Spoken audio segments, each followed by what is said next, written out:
Joe Robbie Stadium in South Florida. The Raiders 2-3, Miami 4-2, sold out. 75,000 fans on a windy but comfortable for this time of the year, this part of the country. 80-degree day. Hello, everyone. Dick Enberg with Bob Trumpy. The Miami Dolphins home disappointed from a great opportunity in Buffalo. They were unable to beat the Bills. Thought they should have. A sobering defeat. Dan Marino, an off day, said he thinks he's home and it'll be much better today. The Raiders, on the other hand, they bring in that 4x100 relay team. That track team, it's been written about. Certainly we talk about it. There is no question that the Raiders wide receivers have that all-out speed. But when you look at their numbers, something doesn't compute, Dick. All right, let's look at these sprinters. Alexander Wright, twice the NFL's fastest man, 4 catches, no factor. James Jett has an Olympic gold medal, 5 catches, no factor. The Rocket Ismail, 14 catches, somewhat of a factor. But Tim Brown, who is the slowest of the 4, as he was last year, he's the anchor man in the passing game. And Dick, I think what this tells you is that you can have speed, but you have to use it properly in football sense. And the first 3 guys, they use the speed, but they can't go into and out of the break precisely. So Tim Brown is the guy that Hostetler relies on the most because he runs the accurate patterns. So how does Miami beat the Raiders? 2 very specific things. One, the front 7 of the Miami Dolphins must be able to stop the run. If the front 7 can stop the run, then the Miami defense can go with the zone. Keep the safeties deep, which basically neutralizes all of the speed of the Raider receivers. And the Raiders, should they be able to run, they figure if they could run, say, for 100 yards, then it'll be their day. Don Shula, his great record in Miami continues. Last week, Marv Levy, who has the best record against Shula of any of the coaches he's ever faced, was able to beat Shula again. And now he faces the team that has given him the most trouble, the Los Angeles Raiders. 11-5 they have defeated Shula-coached Miami teams, while David Shula, his son, is 2-0 against the Raiders. That must be something they chat about during the offseason. Yeah, son, how do you beat the Raiders? Don asks. Art Shell, some would say the greatest left tackle in the history of the game, and you'll be watching the man that many feel is the best left tackle in football today, Richmond Webb of the Miami Dolphins, who protects Dan Marino so carefully. Marino's been sacked only once in the last 4 games. Raiders won the toss. They receive. Pete Stoyanovich to kick it off with Rocket Ismail and Alexander Wright, 2 of those sprinters deep for the silver and black. There's the Rocket from Notre Dame. Alexander Wright with him, not smiling now, but he was yesterday when we talked with him. His Auburn team upset Florida.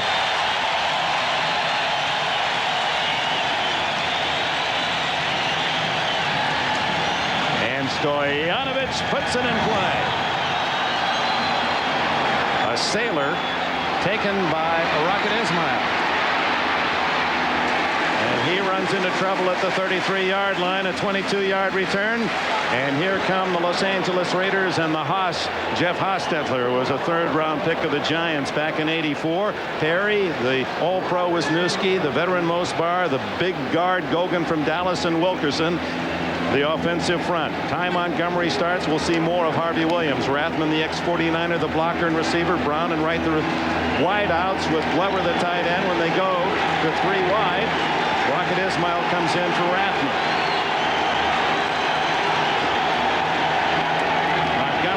And Rathman, boy, that's a surprise. The fullback gets the call and he turns the corner. Good gain for the Raiders of about 11, maybe even 12 yards by the fullback Rathman, who has been used sparingly all season. Jeff Cross, the rookie, the Giant rookie, Tim Bowens, Chuck Klingbeil, and Marco Coleman, the front 4 for the Dolphins, with Singleton Cox, another rookie, Aubrey Beavers at backer, Troy Vincent and J.B. Brown, the corners, and Michael Stewart from the Rams, Gene Atkins, the ex-Saint, at safety. Frankie Smith is the extra back in the Miami nickel. 14 yards for Rathman, who stayed in bounds until the 46-yard line. Hostetler underneath, and the ball is dropped at the 49-yard line. Rathman doesn't miss many of those. Brian Cox was right there. Dick, last week, this Miami defense, one of the things they emphasized was to stop the run. Well, they did in the first half against Buffalo, but Thurman Thomas ended up with 125 yards rushing, and that was absolutely the key to the Buffalo Bills' victory. Raiders watch that film. Gentlemen, we can run the football. Bills wound up with more than 200 yards rushing.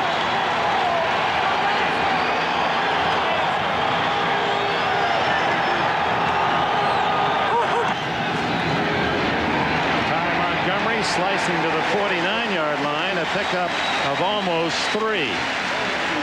Tim Bowens, the rookie from Mississippi, #1 pick of the Dolphins, made the stop. He's down from 335 pounds. He told us yesterday, what, 311, 313. And Joe Green, of all people, calls this kid a thoroughbred. No telling what this kid might turn out to be as a defensive tackle. He and Chester McLaughlin, who was built about the same way for the Raiders, very similar in the body style, quickness, and power.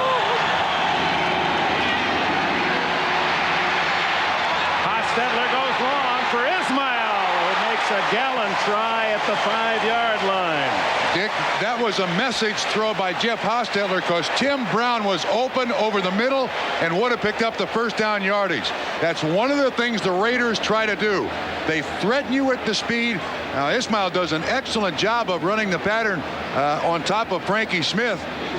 But if you want the drive to stay alive, Tim Brown was open and should have gotten the ball. That's a very low percentage completion to try to make. But again, it's the message.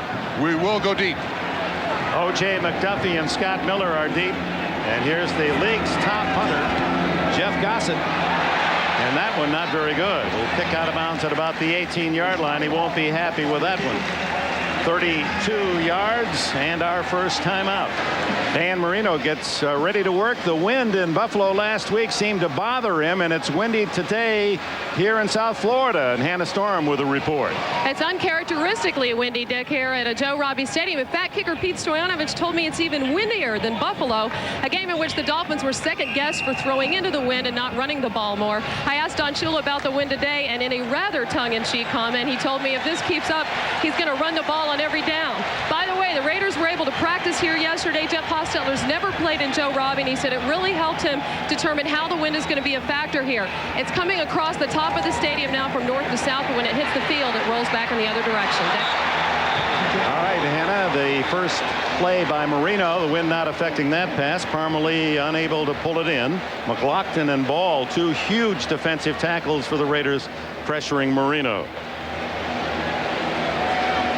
That first play, just the screen, that's to compensate for the wind. They don't want to try anything down the field, just trying to throw short here, get a little feel for just how windy it is in JRS.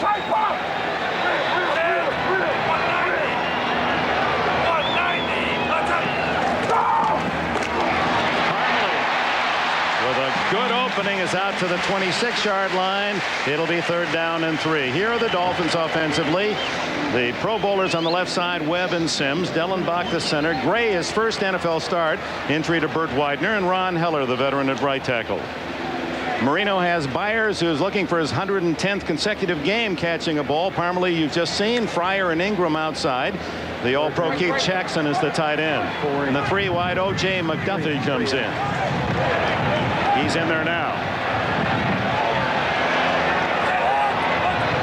Marino from the gun to McDuffie. That's good enough for a first down. James Trapp, number 37, with a stop. Dick, you can see what the Raiders are doing already here. The Dolphins are so gifted in this 3rd down package. They went with a 6 defensive back set. And Marino finds McDuffie just hooking up underneath James Trapp. This is maybe the best part of Miami's game and has been for years, this 3rd down package. Yeah, remember how often we saw Tony Nathan coming out of the backfield making that 3rd down catch for the Dolphins. Jim Jensen. Jim Kick. Jim Kick. Parmalee. who played at Ball State, was undrafted, and he had a big game last week at Buffalo, 91 yards. Picks up a sizable count on first down against this defense. Harrison moves outside. The former Lion and Brown ball, and McLaughlin huge inside. Anthony Smith, the top pass rusher for Los Angeles. Fredrickson, the top pick out of Michigan State, is a starter now. Beekert and Moss, the other backers. McDaniel's been brilliant. He has 3 defensive touchdowns. Albert Lewis, not many better. Hoskins and Anderson are the hitters at safety. Lionel Washington comes in the Pirate as the extra defensive back. Parmalee again, and he struggles close, and here's a first down out to the 42-yard line. Aaron Wallace makes the tackle. For years, this Miami Dolphins offense has suffered from a lack of running game. Mark Higgs had 2 seasons when he rushed for over 900 yards, but they've never really been able to rely totally on that running game. With Parmalee, who last year had a grand total of just 4 carries, it was basically a special teamer. There's Higgs on the sideline. Parmalee now has emerged as a running back with the injury to Terry Kirby that they can rely on. Isn't that something? First down, draw play to Parmalee, who gets across the 45-yard line. A gain of nearly 4. Chester McLaughlin, who played at Clemson, makes the stop. That's 21 yards now for Parmalee. And Dick, this is a drive that's designed into the wind. Throw short, throw concise, don't take chances like they did last week. Run the ball, establish a lot of things here early for Miami. Well, 2 weeks ago we saw Chicago use that philosophy to beat Buffalo. Last week we saw Buffalo employ that technique in beating Miami, and now Don Shula says maybe it's my turn. 185. Marino hit from behind, stripped of the ball, and the Raiders have it. Nolan Harrison stripped it away. Marino didn't see him. And it appeared Chester McLaughlin and Jerry Ball, one of those two, came up with the ball. Unless Heller at the last minute wrestled it away underneath the pile. Marino's coming out the field. It's Raiders ball, Dick. Harrison on the outside pass rush. You see Harrison right here. He gets around Richmond Webb, the Pro Bowler. Just throws him out of the way. Knocks the ball out of Marino's hand. Raiders ball. At the 42 of Miami. And a magnificent weekend and a nice start for Nolan Harrison, who strips Marino, beating Richmond Webb in the process, and the Raiders have it at the 41. Jerry Ball recovered the fumble, and Hostetler gives to Montgomery. He's down to the 37, a pickup of 4. Richmond Webb, who has allowed now only 2 sacks all season long in protecting Marino, and Harrison beat him quickly. Threw him right out of the way. Harrison just his 2nd sack of the season, and it results in the turnover. Harrison, who started the year playing inside at a defensive tackle position, moved to a defensive end last week. 2nd and 6. Flags down. The Dolphins were offside. Almost intercepted by Gene Atkins, who cut in front of Rathman. But the interception probably wouldn't have counted. The Dolphins leaned into the neutral zone. Marco Coleman at defensive right end seemed to be the culprit. Bob McElwee is our referee today. Offside, number 90, defense, 5 yards, 2nd down. Don Shula's team penalized 12 times last week, a Miami record. And he said when we talked to him yesterday, he said about half of them really hurt. I mean, really hurt. He said it's not like my football team, and it starts again. All the defensive lineman has to do is watch the football. 2nd and 1.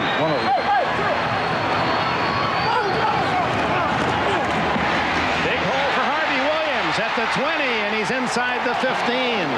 Williams' first carry produces a big gainer. Gene Atkins made the stop, 18 yards, and that's the longest run by a Raider running back all season. The tight end Glover comes up through the line of scrimmage and whams on the linebacker, Beavers 53. Nobody there to make the tackle. Well, that has to feel good for Harvey Williams because his memories of Joe Robbie Stadium from a year ago are not very pleasant. We'll complete that story in a moment. First down at the 14. Williams. Nothing there. Drives for a couple. Cox and Singletary and Klingbeil all there for the stop. Harvey Williams, who a year ago playing in the uniform of the Kansas City Chiefs, was crushed on a tackle by Brian Cox, knocked out, and for precautionary reasons taken to the hospital by helicopter. So he said, I want to get back here and do something positive so I can erase those memories. That was a heck of a hit by Brian Cox. There is no question about that. Tim Brown in motion. Montgomery. Collared at the 12 by Michael Stewart. That was a saving tackle, Dick. Raiders had the corner captured, and if Stewart doesn't get a hold of the shoulder pads of Ty Montgomery, he goes in. Wisniewski 26 out in front. Boy, there's a nice alley there for him to run right down to the goal line. Ball at the 12, third down. Arizona in getting inside the 20. Good protection for Hostetler. Wide open is Tim Brown, and he has a first down at the Miami 3-yard line. Gene Atkins and Frankie Smith made the stop. Excellent protection for Hostetler to search out an open man. This is just a little delay pattern by Tim Brown. I'm surprised that Miami's running a zone down there in the goal line. Frankie Smith is the man who makes the tackle, but kind of surprised you see a zone down there because the inline neutralizes the speed of the Raider receivers. Impressive opening drive by the Los Angeles Raiders. Little confusion here, however. Hostetler throws it away. Tim Brown well covered. J.B. Brown is there. I see that Raiders have had trouble in here for a number of reasons. One, this is not a great run blocking offensive line. They've had trouble running the ball, and the defense does not have to protect yardage behind them. There's only 13 yards from where the ball is to the inline, so suddenly it gets very crowded for the Raiders offense.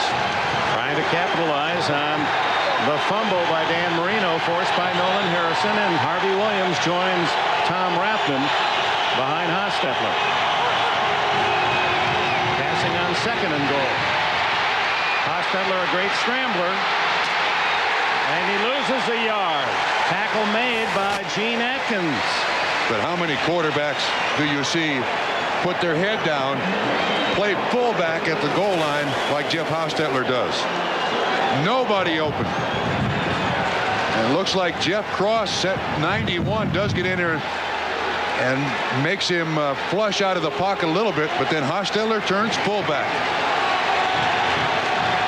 It's recorded as a sack for Atkins. Third and goal at the 4.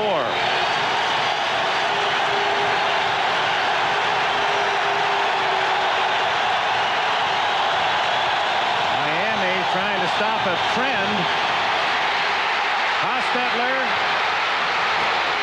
doesn't get in. Atkins stopped him at the 1-yard line along with Klingbeil. Art Shell has already sent the field goal team out on the field. Hostetler last year led the Raiders in rushing touchdowns. Atkins down on a knee. That's how tough that Hostetler is. Safety hits me, man, I put him out of the game. Again, no one to throw to. Decent protection. Similar to the play previous where they pin Cross inside and Hostetler tries to get in. Boy, that's quite a collision. Atkins denying. That's a Ken Houston tackle down there in the goal line. But you know, if you're a Raider fan, you don't want to see your quarterback in that kind of jeopardy.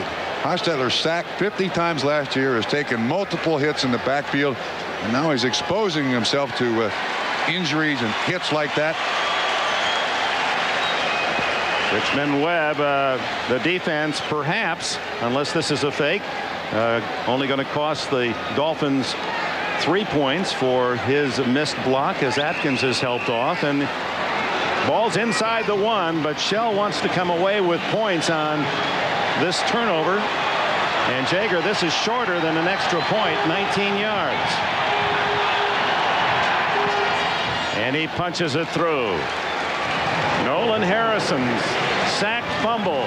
The daily double gives the Raiders a short field goal and the lead. Raiders on a 19-yard Jaeger field goal have the early lead, 3-0, just under 5 minutes to go in the opening quarter. Jaeger to kick it off to O.J. McDuffie, and rookie Irving Spikes. It's to McDuffie's side at the 3. Falls down, not by contact, and then crawls across the 20-yard line. Well, the Raiders, who have not had many long runs the last 2 years from running backs, get a good one on that drive to the field goal. Yeah, this is the one by Harvey Williams. An excellent blocking job. And you see Harvey Williams come right up through a tight end wham. 87 Glover, and also an excellent block by Tom Rathman, 44. There's the lane you're looking for. It ends up being an 18-yard pickup. And Gene Atkins, here's a 4-point tackle as Hostetler, looking for that goal line, had the momentum, and Atkins denied.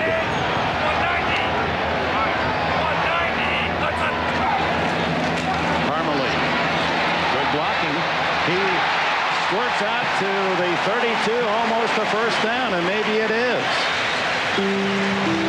Eddie Anderson makes the stop. Interesting thing about the Miami Dolphins, they've got this fullback named Keith Byers. Seldom carries the football, but likes to be a receiver and also an excellent lead blocker. Told us yesterday, look, when the running back behind me gets 100 yards, I feel complimented because I'm a big part of it. On that particular run, excellent lead block by Keith Byers. They'll measure for a first down. By the way, Byers just that short.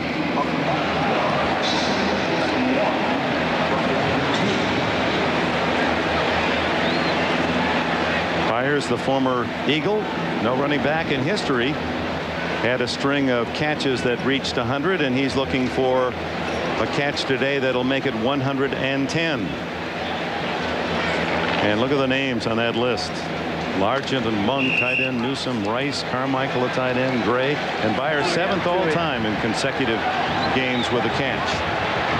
Mark Higgs now has replaced Parmalee on 2nd and short. And Higgs going to lose. Fumble is picked up by Anthony Smith, and Smith has a Raider touchdown. Oh my, the 5th Raider touchdown this year, scored by the defense. 24 yards as Higgs' first carry becomes a Miami disaster. Dick, the Miami Dolphins just signed Cleveland Gary, and we may have seen the last carry of Mark Higgs as a Miami Dolphin. He was kind of on the bubble with Cleveland Gary coming in here from the Rams, and his teammates are trying to encourage him, but talking to Higgy yesterday at practice, and he said, I don't know, I can't get much respect here. Well, plays like that, there's only one way that you go, and that's out the door. Interesting call on 2nd and inches, wasn't it? But he kind of bounced out there himself. He made that choice, Dick. Jaeger's try for point is good, and the Raiders lead it 10-0. The team that has caused Don Shula more difficulty than any other in the league, the Raiders. And it's Terry McDaniel who comes in to make the tackle and the strip. That's not a big hit that knocked the ball away, but it popped out of there. It was ejected from his arms.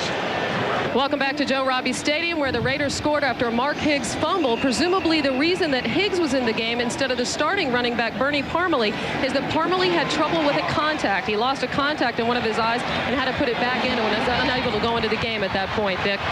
All right, Hannah, O.J. McDuffie breaking tackles and finds some daylight, and finally taken down at the 32-yard line. Let's go back to the fumble by Higgs. And Terry McDaniel's had such a sensational year, makes the tackle. Coming this way. Well, he's got a hold of the football, but that's not a big bone-jarring hit that normally knocks the ball away. Higgy has not gotten a lot of practice time, and certainly not. He's sharing the the playing time with Bernie Parmalee, but Don Shula, I mean, you don't want to go in there on Monday because you know what the jaw is going to say to you. Loss of a lens, loss of the ball, and could be loss of the game, huh? 10-0. Marino stares at a deficit. Starts from his 32. An infrequent pass, and Byers' record is extended to 110 consecutive games. 10-0 here in Florida. Let's check elsewhere. To New York we go. All right, Dick, at Pittsburgh, big loss for the Steelers. Running back Barry Foster's second play of the game hit behind the line for a loss, but he's also lost for the day. He suffered a sprained left knee on the play. This game is scoreless in the first quarter, the Steelers and the Bengals. Back to Miami, Dick and Bob. All right, Greg, not good news for the Steelers. Their star running back with a knee injury, and he didn't look very happy. He's their offense. 2nd and 5 after the 5-yard pass to Byers, and here's Parmalee. Oh, he's explosive and driving for about 10 out to the 47-yard line before Terry McDaniel can get him. It's amazing how someone can sit so idly by for a year and then with the injury to Terry Kirby emerge as this great running back. Nice pull, Keith Sims. Excellent job, Keith Byers, 41. That's creating that lane. That's easy for Parmalee. We give him the credit, but the work is done by the guys up front, Byers and Keith Sims. 40 yards already for Parmalee. First down, just shy of the 48. Jackson. Boy, 54, Greg Baker, the middle linebacker, into Marino's face. He had to unload, and Byers was the closest white jersey. And Dick, this is something that the Miami Dolphins, you don't normally see. Normally these things are picked up, but Beekert is untouched, and Keith Jackson, the tight end, was wide open. If Marino has a split second to sit. And look at the receiver. You can see his ankle, that ankle brace. He's not very mobile back there, but timely blitz. Beekert was one of the stars last week that hit on the goal line on Turner of New England to deny the Patriots a chance to tie. 40, 40, 40, 40. Complete to Mark Ingram. He's down at the 45 of the Raiders as Miami invades LA territory for the first time. It's shy of a first down by about 2.5. And again, a very conservative pass, the slant. Nothing up top, nothing. Taking a chance with throwing the ball up into this wind. Don Shula, he's 65 next January. Looking for win number 332 in his career. The all-time record. Oh, that's not right. It's 3rd down and 2. And dropped. Anthony Smith, the touchdown maker, able to get Parmalee from the backside and deny the first down. Tough choice here for Don Shula. And he's going to send out the punting team. That was quick. That was a quick decision. Early in the game, don't get yourself in a position where you give the Raiders the ball at midfield. Already leading by 10. Tim Brown, dangerous on the return, moves back inside the 15. Pretty good average, 15.5. He's the all-time punt returner in Raider history now. Arnold, the veteran who kicked for Detroit, sends a beautiful spiral toward the coffin corner. Hits the goal line. Hit the goal line. Just missed by a few blades of grass of being a magnificent kick. 44 yards, but 24 on the net. Well, the Raiders start at the 20, and we remind you that tonight the only place you're going to find football on television is right here on NBC. Network television premiere of the football comedy Necessary Roughness tonight at 9, 8 Central here on NBC. 2 fumbles have led to the 10 points for the Raiders. Well, they have lived by those defensive touchdowns, haven't they? 5 on the season. In 6.5 games. Smith getting the score today, his first NFL touchdown. With Jet in motion, Hostetler to throw. Flag down. Wide open is Chet at the 40 to 50. And down at the Miami 40. Will it count? Holding is the call against the Raiders.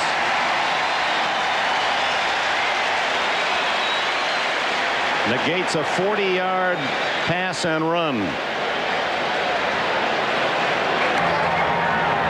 Illegal use of hands. Hands to the face. Number 68, offense.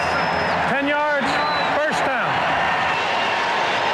Could see it right in front of it. It's on Jeff Cross. Wilkerson. Yeah, hands right up underneath the face mask.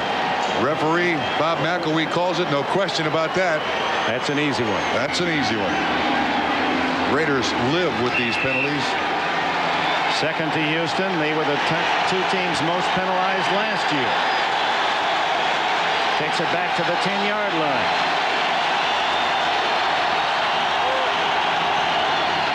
Draw to Montgomery. Gets only 2. Chuck Klingbeil from Northern Michigan proudly says, I'm the only Youper in the NFL. Up there.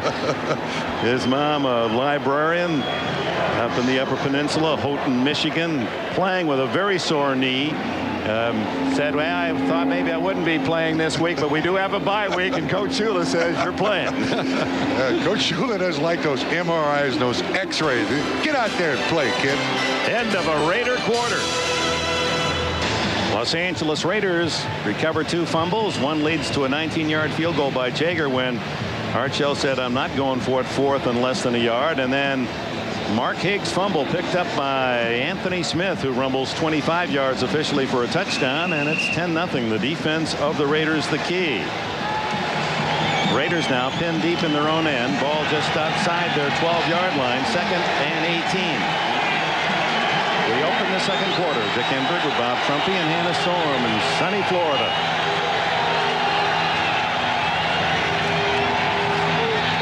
Hostetler completes to his tight end, Andrew Glover. Aubrey Beavers, the rookie from Oklahoma, makes the tackle after a short gain, brings up 3rd and long. Interesting to see if the Raiders will do the same thing that the Dolphins did, and that is go very conservative into this gusting wind here in Joe Robbie Stadium. Don Shula sends in 3 extra defensive backs, brings out 2 linebackers and a defensive lineman.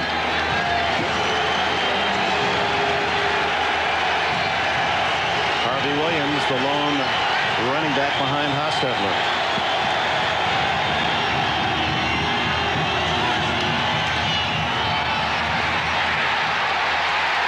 And they sure tail him down. Marco Coleman, his 4th sack of the year. Oh, Brian Cox, he's a dangerous teammate. Coleman, probably the most improved defensive lineman for the Miami Dolphins. A little bigger, a lot stronger, and still at that speed. Look at that hand strength. Boy, he grabs the back of Hostetler's jersey, and it's like a sheet on the back rope drying out. Yes, sir. And then the tackle. Watch out. Never turn your back on Brian Cox on the field. Gossett to punt. McDuffie deep.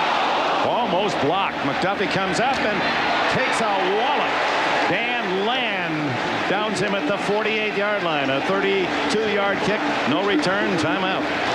Don Shula has to be happy that his team's in the second quarter. Another goose egg in the first period. The Dolphins have scored in 7 games. Only 6 first quarter points. A couple of field goals. And this is a high-scoring offense. One of the best in the league. It's amazing. Now Marino gets good field position at the 48 of the Raiders after the short punt into the wind. 185. Look at that protection. Down the sideline, incomplete. Mark Ingram, covered by Albert Lewis. Dick, and you see the difference. Miami's approach. First snap with the wind. Let's try to get it downfield. Ingram runs the out and up. And Albert Lewis was right with him step for step. Danny admitted to us that he probably tried a little too hard to force it in there last week against Buffalo. Wish he'd thrown in a few more audibles. Taken the underneath stuff. Kept the chains moving. Unusual for Marino. Is that ankle, the Achilles injury, and the brace that he wears? 2nd and 10 and shotgun. An indication again that they're going to go to the passes now here in the second period. Underneath and complete. On the run, Irving Fryer with his 30th catch of the season. He's off to a terrific start. Thought there might be more, but Albert Lewis, the All-Pro, was on his heels. This is a very short pattern. As you're going to see the traffic created. See a little hesitation by Irving Fryer. In better shape. 5% body fat. Does a lot more stretching. Our Reverend Irving Fryer is a young man who has probably put 5 more years in his career. I was fascinated by umpire Dennis Riggs. He was dodging 2 receivers and the ball all at one time. 4 for 7 for Marino. He gets the short pass. The tackle by Trapp on O.J. McDuffie, but forward progress to the 36-yard line. First down.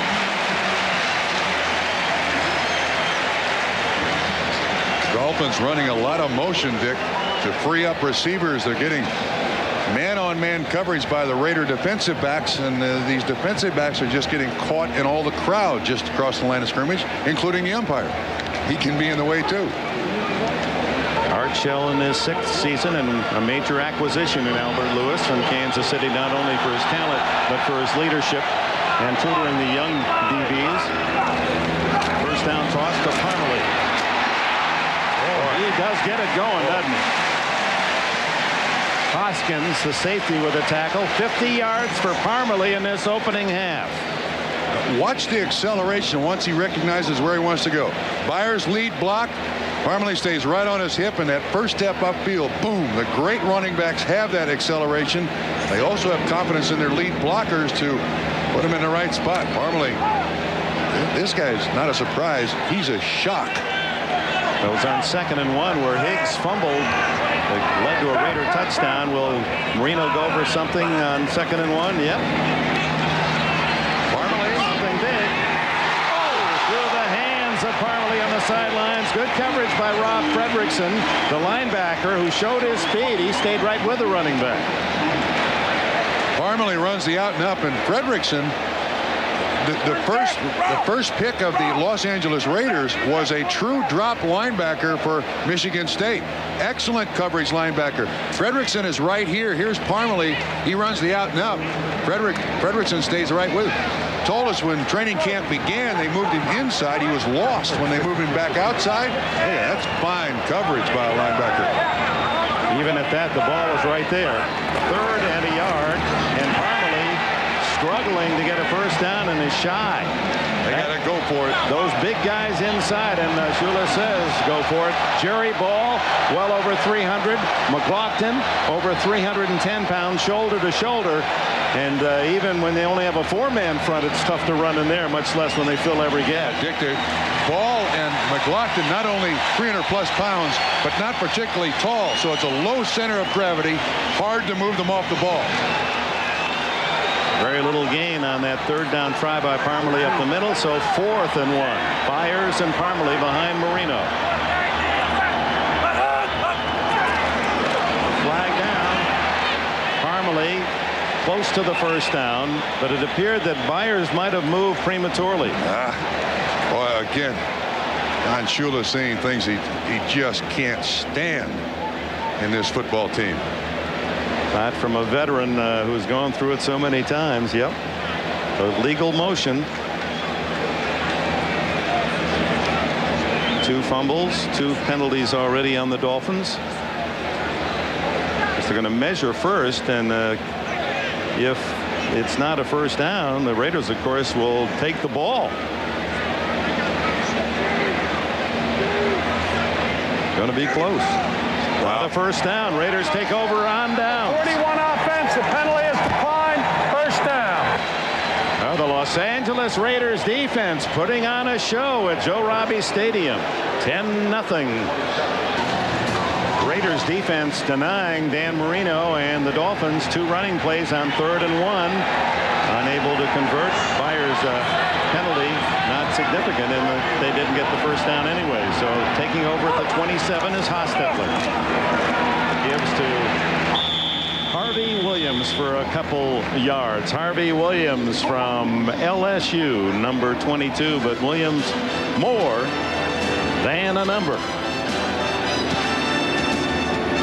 last year. Kansas City, number 44, Williams. Brian Cox, 51, helmet to helmet, the fumble, and Williams KO'd, and for more than 10 minutes was on the field here at Joe Robbie, and finally taken to the emergency hospital.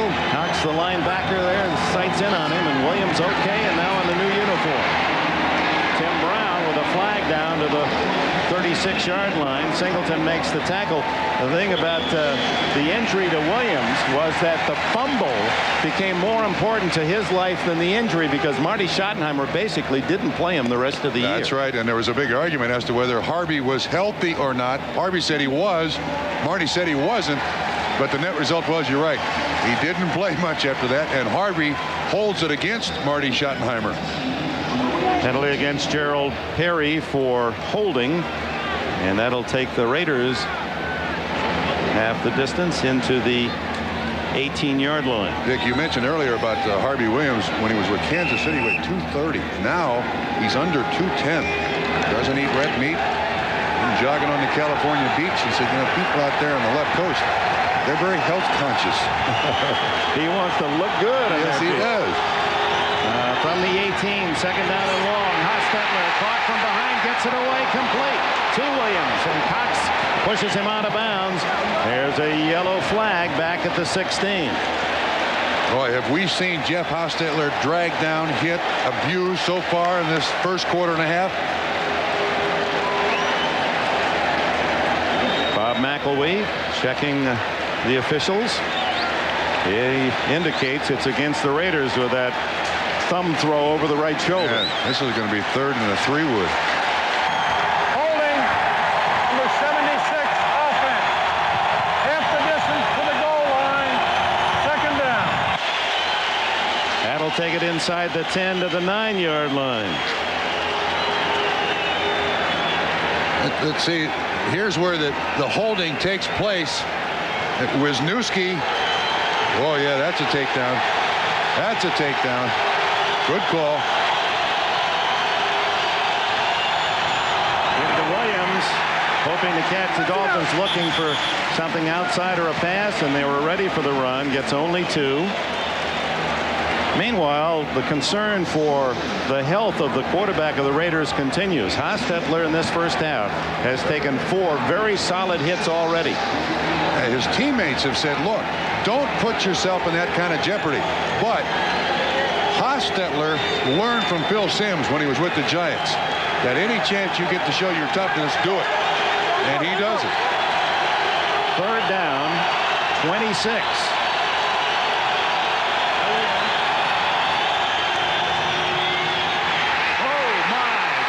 Did get that away as Brian Cox levels Hostetler. That's 5 big hits.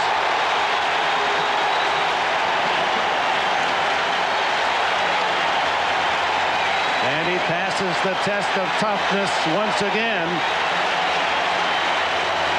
Dolphins, they play Cox at middle linebacker, but they move him up on the pass rush because of his speed. Oh, man. Boom. That's... Well, you got to hold the guy if he's got that clean a shot on your quarterback. You can't turn the guy loose. Gossett's dying spiral takes a Miami bounce and out of bounds at the 44-yard line. When we come back, Marino and Miami down by 10. Brian Cox, a vicious attacker, now playing in that middle linebacker spot, leads the Dolphins with 45 hits, and the last one was on Hostetler. Down 10-0. Marino sets up at the Raider 44.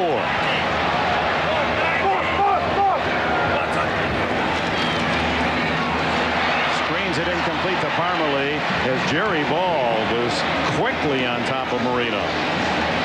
Well, Hostetler, after that last hit down on his goal line, left the field, threw the helmet, and really barked at Gerald Perry. And also Wilkerson, the guy who allowed Brian Cox around him.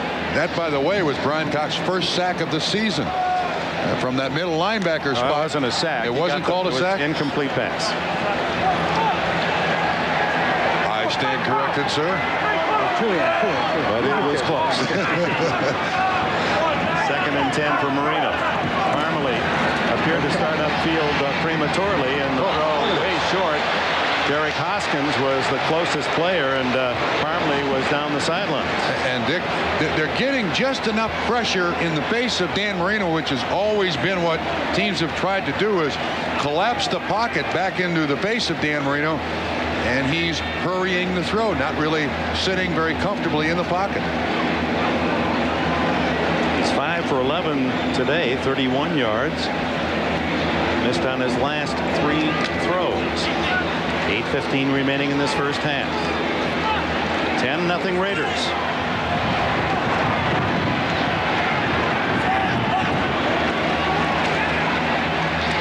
Quickie over the middle to Williams, and Mike Williams has the catch. Shula's got another decision now. Close to a first down, but about a yard and a half. 4th down. Mike Williams, 4th catch of the season. You saw the signal from Don Shula out to Dan Marino. Probably personnel, because Greg Beatty, an extra tight end, comes in. Like the goal line offense for Shula, where he often likes to throw to one of those tight ends. Not above that. Beatty is the wing on the right side. Marino. He only had 4 seconds left on the 25-second clock. Now it's reset. He gets another 25. And Hartzell said, "What's that all about?" Yeah.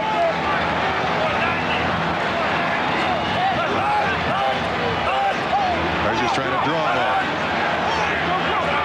Yep, and Marino calls time.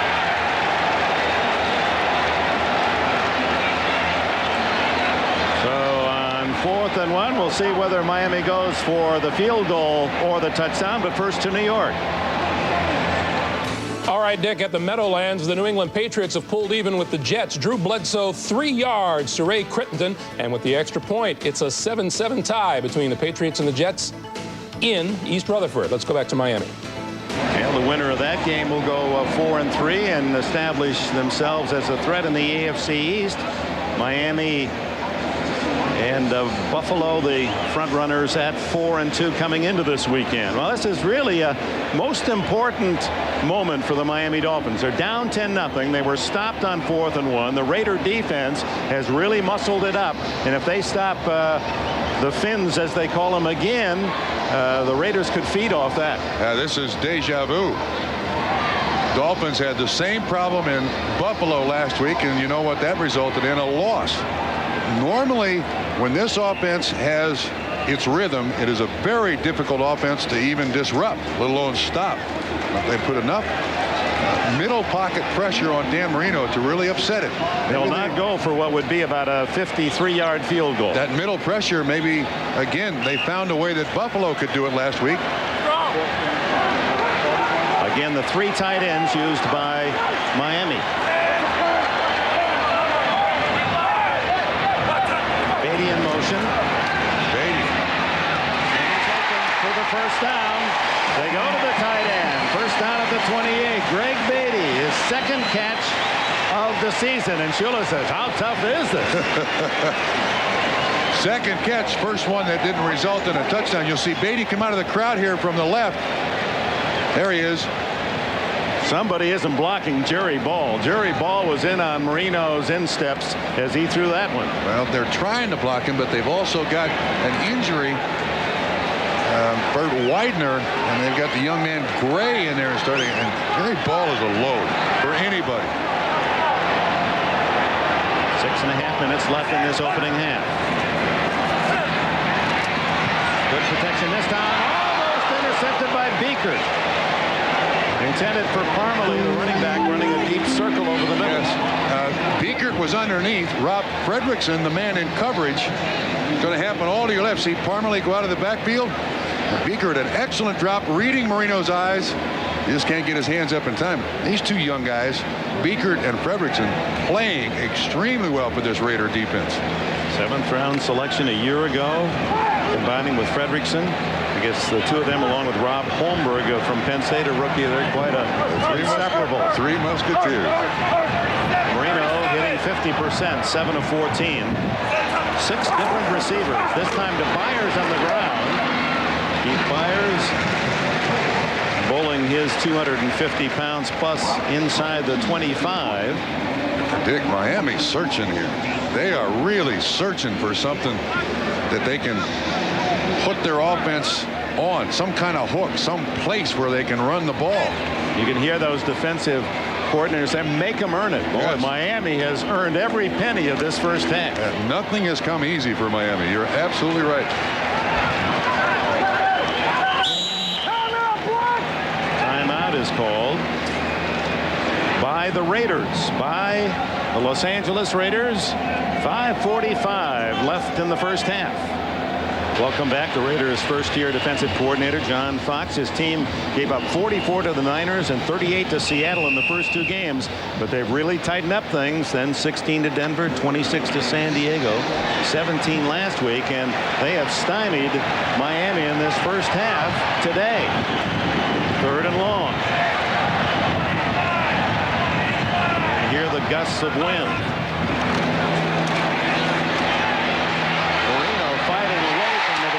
Hits Irving Fryer, and Fryer running through a tackle of Lionel Washington.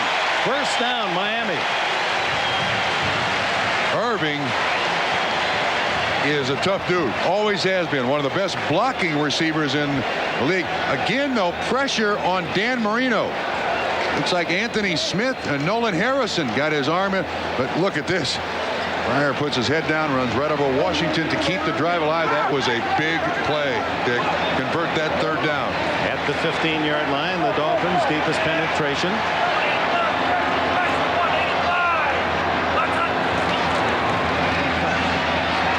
To the end zone.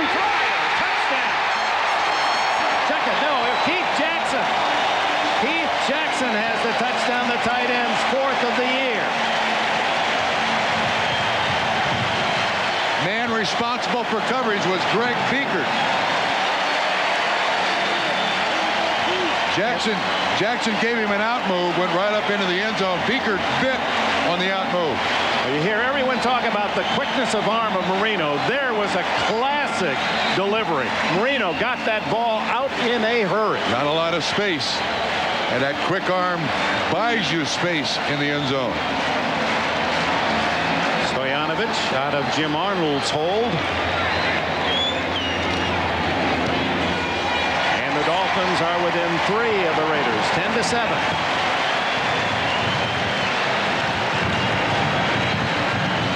This is Beekert right here. Here's Jackson. He comes up, gives the out move, and then up into the end zone. Beekert bites on the out move, and you're going to see just how little room there is for Marino to get it in. But that quick release, the ball is gone before Jackson even looks. Dick, you're absolutely right. That release, it buys you space. Now again, that's worth a couple of steps, that quick throw. Watch the move outside. Beekert buys. Jackson goes right by him. And then right between the 8 and the 8. When you have linebacker coverage on a guy like tight end, eventually Jackson's going to get it. Look at the ball get out of round. Not thrown particularly well by Dan Marino. His 16th touchdown pass of the year, Marino, who leads the NFL. Normal pattern. Moving ever closer to Fran Tarkenton's seemingly insurmountable record of 342 touchdown passes when he retired. And didn't Marino tell you, I want all those records? I want every one of them. Yeah, he announced that on our pregame NFL Live show. Yeah. But, I want to lead as the all-time greatest passer in terms of the numbers. Most yardage, most touchdowns, most completions. And he's about to move by Dan Fouts for the 2nd all-time yardage. He's already 2nd in touchdowns and 2nd in completions. Suppose he carries a grudge. I mean, trying to prove to the NFL scouts that in '83 they were wrong by making him the last quarterback taken in the 1st round. Well, I think he reminds himself. Oh, yes, of course he does. It took 8 plays to go the 44 yards and 3.5 minutes for the touchdown. 2nd in touchdown passes to Tarkenton, and in attempts, and in completions, and he's just behind Fouts. He figures to pass Dan Fouts next week.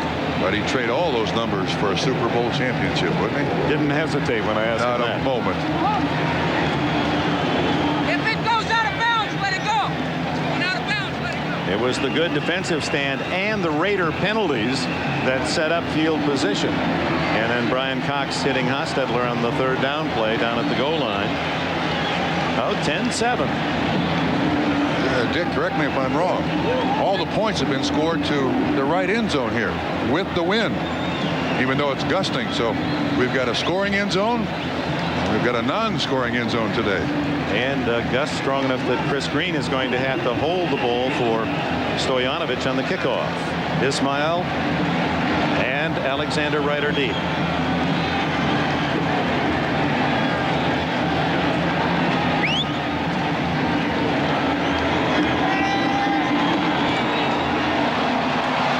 To the Rocket side at the 18.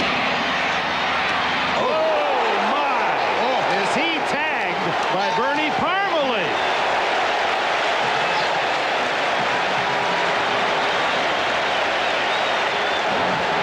Wait a minute, are there two number 30s out there? The answer to that question is no. As a running back, you take a lot of hits. From the kickoff coverage, you get the Gev one. And the Rocket able to leave on its own power and held onto the ball. That's a couple of remarkable results out of that collision. Maybe a play or two before the Rockets back in the huddle. Hostetler and the Raiders at the 32.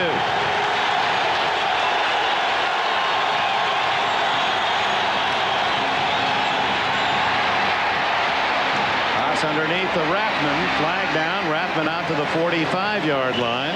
First down if Troy Vincent made the tackle for Miami. It'll come back.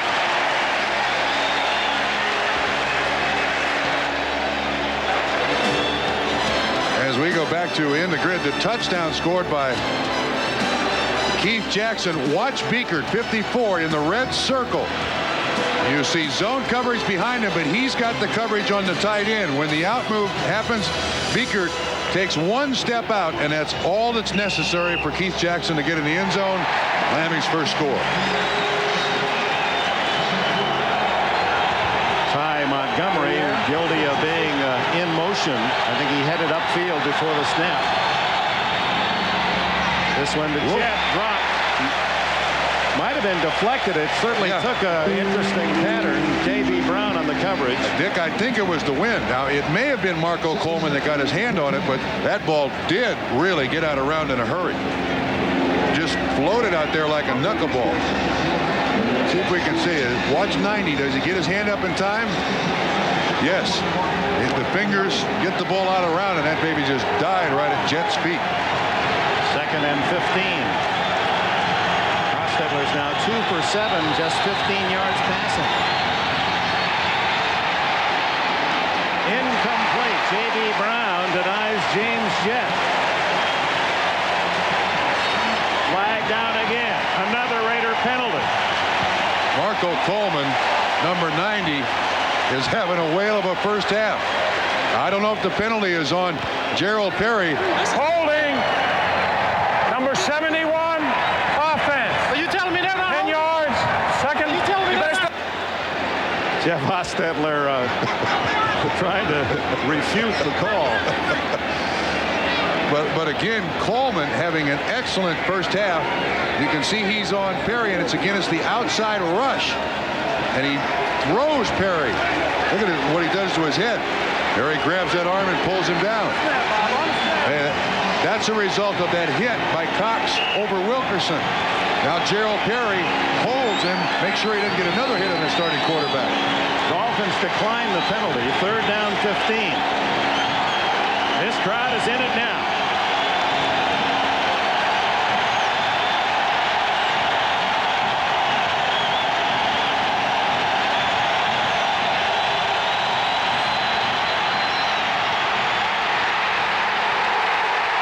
Incomplete.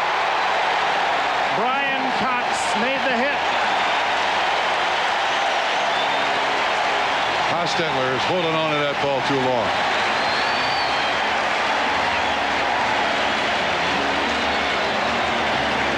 So the punting team on for the Raiders, and Miami with 4 minutes and a second left in the half will get it back. Cox at the far side of the screen. He's on Wilkerson, goes by the quarterback and comes back. That ball close to intentional grounding there.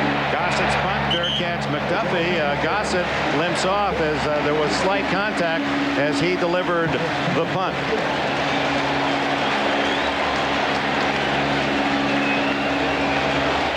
Next weekend, America versus Europe, the Solheim Cup, a determined American squad led by LPGA top 10 money winners that include Betsy King, Patty Sheehan, Beth Daniel against the European team. Solheim Cup next Saturday at 4 Eastern on NBC.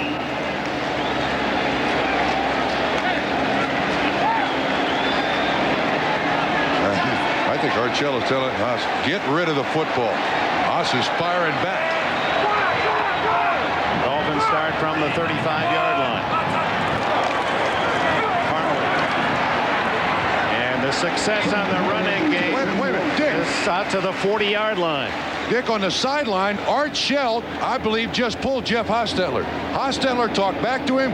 Shell turned around and said, Vince, get ready.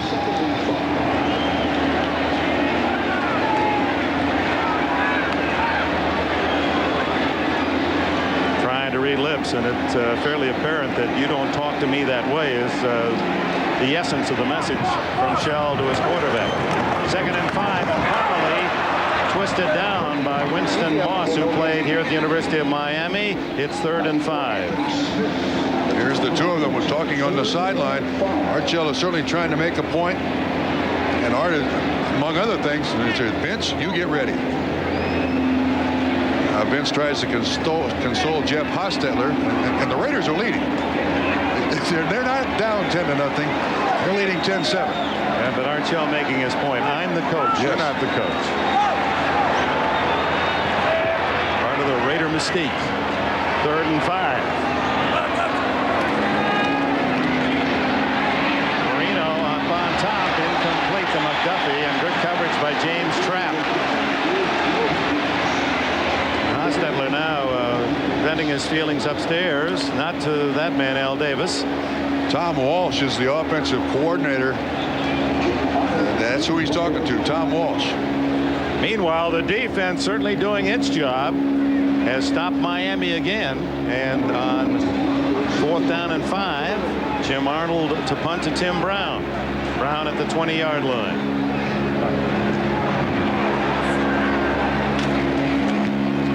Beautiful kick by Arnold, who has not been so successful of late. At the 11, Brown.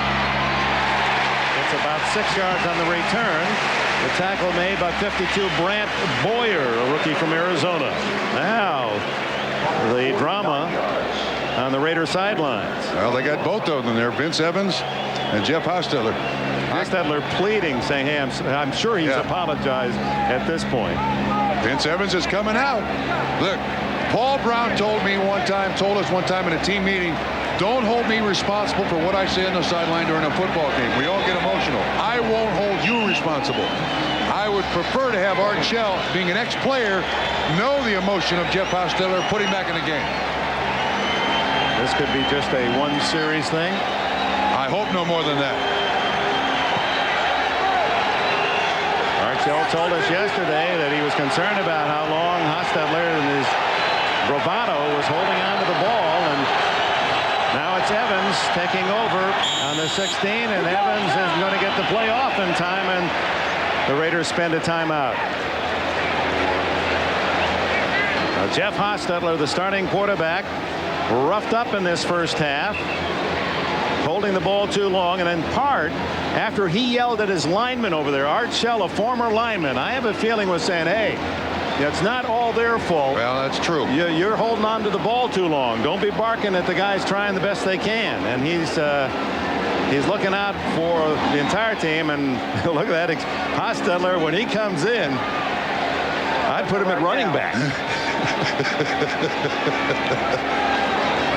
There are moments in a head coach's life where you have to take control of the football team, and Art Shell just handed a message to Jeff Hostetler. You make more money, I got the job. Oldest man on offense in the league, Vince Evans, comes out throwing and completes it out to Darryl Hobbs. His 5th catch of the season after a brilliant preseason where he led the Raiders. Troy Vincent, the tackler. That might take us to the 2-minute timeout. Well, everybody is coming over here to try to console Jeff Hostetler. He was talking to Mike White on the sideline. Now he's talking to fellow teammates. Haas is still beside himself. Well, there's the restrainer, McLaughlin. 315. He can restrain. 2-minute timeout in Miami. Emotion is expressed in many ways in sport. It goes no deeper than how that man feels right now. Harvey Williams close to a first down. That was a 2nd down carry. You hope as a player that all the emotion you have built up, you turn against your opponent, not against a teammate. That's wasted emotion. Timeout for the measurement at the 1:48 mark of this first half. Let's go back to where, well, it really started with the hits taken by Hostetler and the fact that his offensive linemen were committing penalties. And then Hostetler, after chewing out his offensive line, then apparently didn't agree with what Art Shell said to him. You saw that debate, and then Shell said, all right, Vince, get ready. Well, there was no hesitation on Art Shell's part. Whatever Haas said, it was Art Shell's hot button. Well, we've seen on the near sidelines Marino and Shula in that same sort of encounter, haven't we? Yeah, but I don't think Shula has ever pulled Dan Marino because of the emotion. First down of the 2nd quarter. Now Evans throws incomplete. Glover dislodged by Troy Vincent, who's some 40 pounds lighter. Glover on the inside runs the out. Good zone coverage. Troy Vincent back from that knee problem. Always has that good closing speed. Great corners have that closing speed. Vincent certainly has it. 2nd and 10. Vincent Evans at quarterback for Hostetler. Evans 39. He's a year younger than Jackie Slater, who's on the injured list for the Rams. So he got the good arm. Incomplete in the arms of his receiver, and Troy Vincent knocked it away again. Darryl Hobbs had it for a moment, and Vincent's tackle knocked it free. Perfect timing by Vincent, and it looked like Hobbs' 2nd foot came down. Didn't know if he had clear control of the football, but this is just a hitch pattern. Ball's thrown a little late. No, he never had control. Never had control. Oh, Evans is 1 for 3 for 8 yards, and the incomplete pass is stopping the clock. And should Miami hold the Raiders, these fans feel they've got a chance before the half ends. Evans flushed out, and Jeff Cross has the sack. The 3rd sack of this first half for Miami. And for Cross, he now is tied with Marco Coleman on the season, each with 4. Miami calls time, 1:22 left, and they're going to get the ball. Well, at least Vince Evans didn't throw an interception, or there wasn't a turnover when Evans came in. Domino's Pizza NFL Live halftime report coming up with Greg Gumbel and 2 Super Bowl champion coaches to analyze and comment on the action of the early games today. And I would want to hang around just to hear what Ditka and Gibbs would say. Where do you cross the line with your coach and you yank your starting quarterback? I think Joe Gibbs generally had a better relationship with his quarterbacks than did Mike Ditka with Jim McMahon and others there. Might be interesting. He and Jim Harbaugh got along just fine, didn't they? Beautifully. Beautifully. It will be interesting to see exactly what their reaction is to this. Gossett. It's a twister to McDuffie at the 33. Returnable. But good coverage by the Raiders. McDuffie gets about 9 on the return to the 42. Dan Land makes another special teams tackle, and Marino has 1 minute 11 seconds to try to move his team downfield for at least a possible tying field goal. Dick, we noticed that Lionel Washington left the field. He's an extra defensive back, and the Raiders have used 7 defensive backs here in the long yardage situations against the Dolphins. Interesting to see what they'll do here. The Dolphins have 1 timeout. 6 DBs by the Raiders. And Marino uses the gun.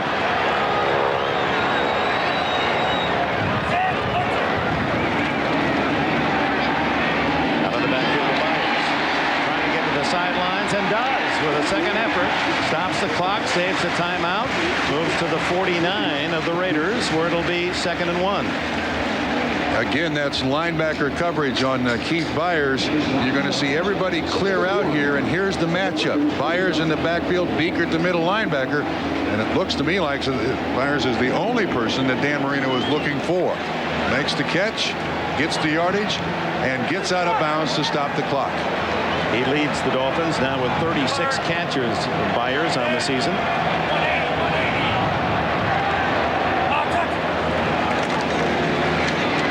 Batted in the air, and Marino has to break up the interception. Jerry Ball. They just are unable to stop the penetration of Jerry Ball. It was going to be a middle screen to Keith Byers. It should set up right in front of you. And there's that big paw by Jerry Ball. Oh, Aaron Wallace. Knocks it away. Aaron Wallace was right there, and Marino saved it. Didn't I see Dan Marino do that a long time ago in some Super Bowl? Actually, it was Joe Theismann who did that to avoid the interception by a Raider. Marino. Flag down. Throw is complete. Mike Williams again. 4-year wide receiver from Northeastern who had 4 catches in his first 4 years in Miami and now has 5 this season. Donald Frank on the coverage. And James Trapp lined up on the line of scrimmage. Might have been the man offside in the neutral zone. It stops the clock for the moment. Offside. Number 93 defense. No, it was Ball. Decline. First down.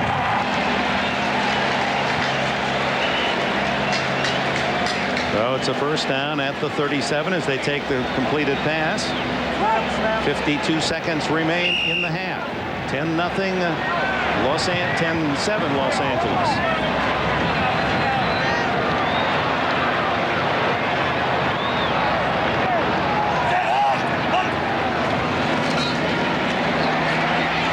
Marino going deep for Williams. Well covered. Yeah, Donald Frank on the outside, and then Derek Hoskins helping out at safety.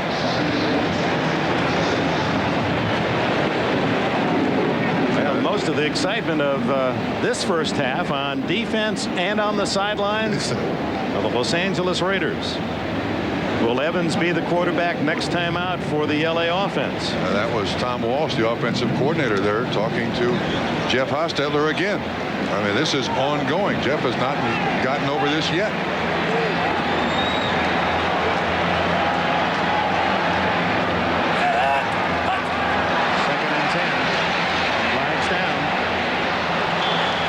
Intended for Byers. Nolan Harrison, whose pressure led to a touchdown, was the man in on Marino. Offside. 74 defense. Harrison was offside. Second down. This is at least cooled off the Los Angeles Raiders. This thing on the sideline. The penalty total for Los Angeles continues to enlarge. Now 40 yards on 5 calls. It seems more than that, doesn't it? Yes, it does. But it always does when the Raiders play. 2 were declined. So it's 2nd and 5 for Marino. Closer to field goal range. 42 seconds to go in the half. Over the middle. Intercepted. Donald Frank on the tip. And he's brought down on the 32-yard line. And the defense of the Raiders has been outstanding in this first half.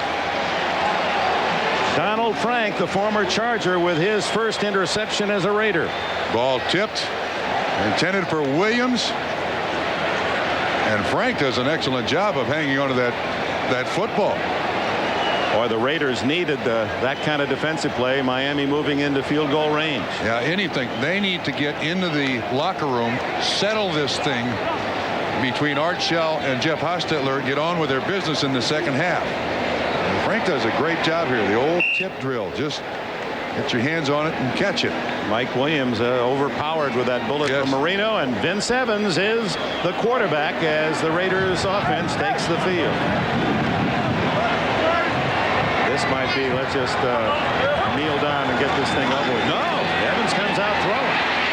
And Marco Coleman hits him, ruled an incomplete pass. Well, Marco Coleman is eating Gerald Perry's lunch today. Coleman, who is 6'3", and he's gained some weight. He's up to 267. Well, this is the tight end. How in the world can the tight end be blocking on Marco Coleman? And I don't think Vince Evans was holding the ball there too long. Raiders in this first half have a net 11 yards passing. My goodness. And yet lead 10-7. Draw to Williams. And Chris Singleton finishes what Marco Coleman started. He slowed him up, Coleman, and Singleton, number 55, makes the stop. Well, Don Shula has some things to work over at halftime as well. His offense has had to struggle to get 7. And Art Shell, I would guess there'll be a closed door, and they'll work out the problems at quarterback. Timeout called with 4 seconds remaining. It gives us a chance to tell you that it's a great Tuesday night on NBC. If you like to laugh, that's the place to be here in the Peacock. A special hour of wings this Tuesday, and an all-new Frasier, followed by an all-new Lara Kent. It all starts at 8, 7 Central, Tuesday night on NBC.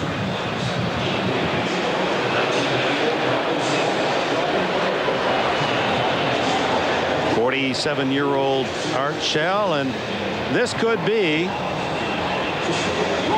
one of the major tests of his tenure as the head man of the Raiders. Dick, I agree with you totally. You're talking about those who admire Hostetler's toughness and the fact that what they don't like today is what they do like about him, and that's why they acquired him. But at the same time, emotion on the sideline of a football game has to be tolerated by all involved, because you can't have it on the field, walk to the sideline, and turn it off. It doesn't happen that way, and Art Shell knows that. Like Evans is set up for the one-long. Now he's going to give to Williams on the last play of this first half, and Williams greeted by Michael Stewart, and that'll do it. The end of the half, the Raiders leading Miami 10-7.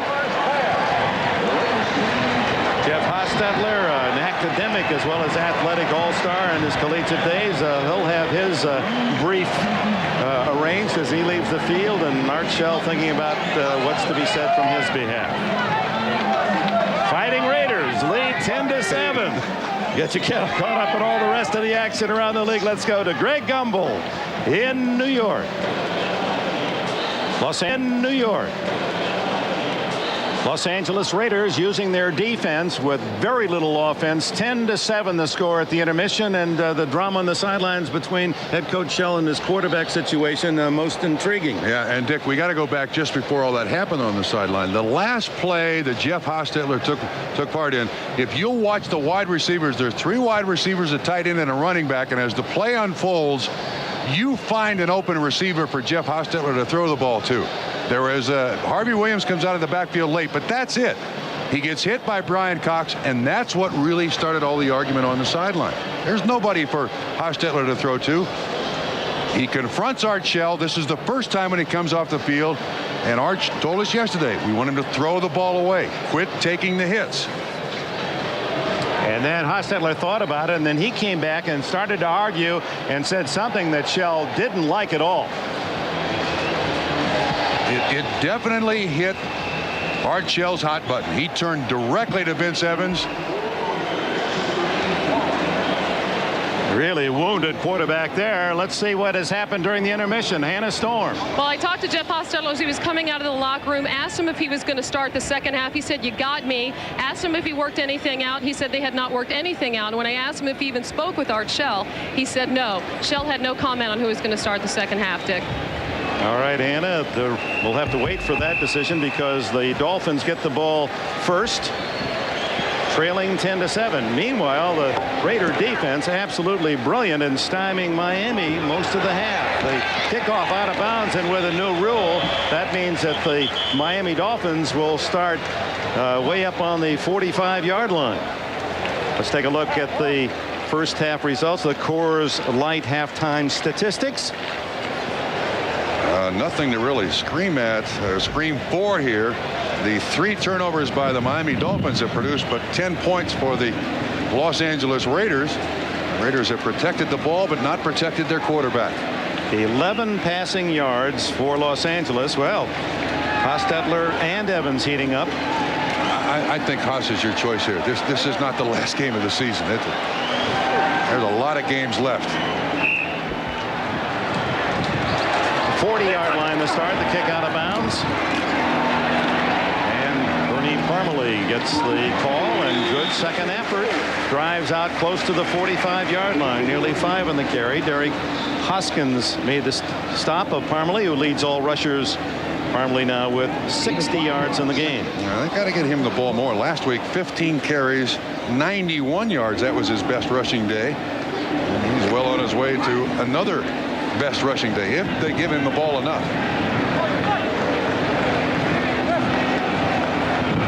Second and 5 for Marino.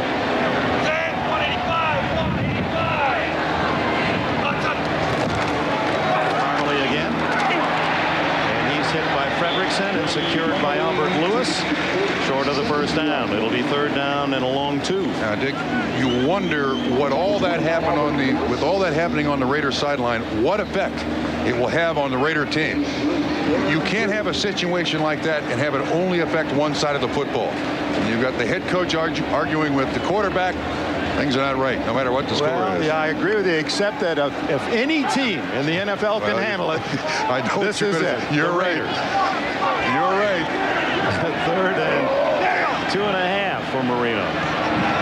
Out of the gun, going with the wind, although it's a tricky one, blowing mostly from near side to far side. Oh, what a throw to Byers. Hit him on the run. Byers stays in bounds and finally loses his balance at the 29.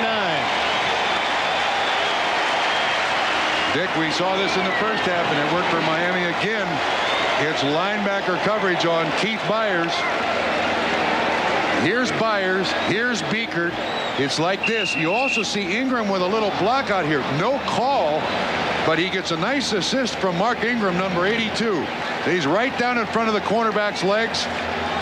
Byers a big man when he catches that football. Breaks the tackle. 23-yard pickup. First down inside the Raider 30-yard line. Parmalee appears to make real good decisions. And has speed and drive. Ball and Anderson make the tackle. And every time you give credit to the running back, don't forget the guy in front of him, Keith Byers. From Dayton, Ohio, where he was on 2-time state basketball champions. More than a number is 41, Keith Byers. And there's a lot on his mind today. Not only these Raiders, but his wife, Margaret, is overdue. And she's right there with her driving partner should something happen during the course of the game. Parmalee fighting for extra yardage, close to a first down at the 19. Margaret on the right.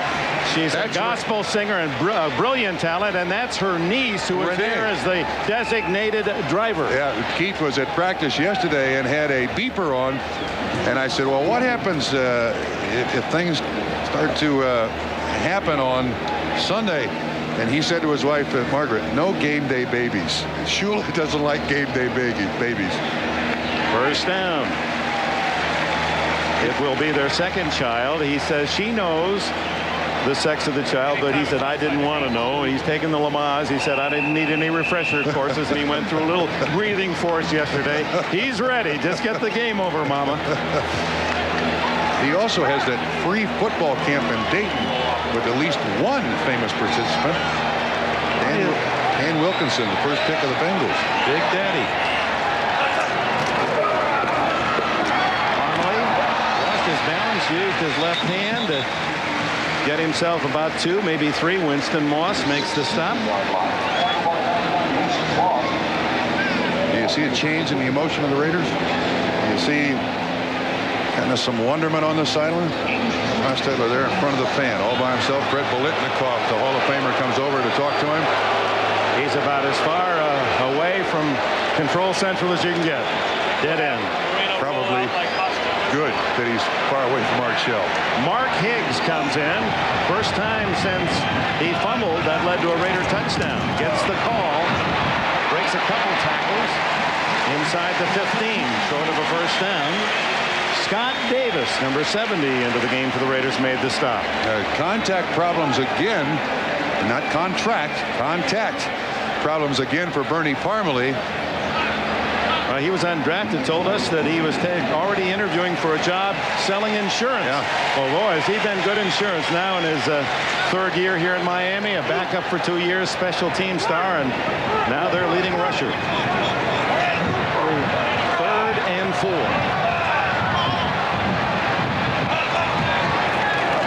That's that draw with the shotgun. And O.J.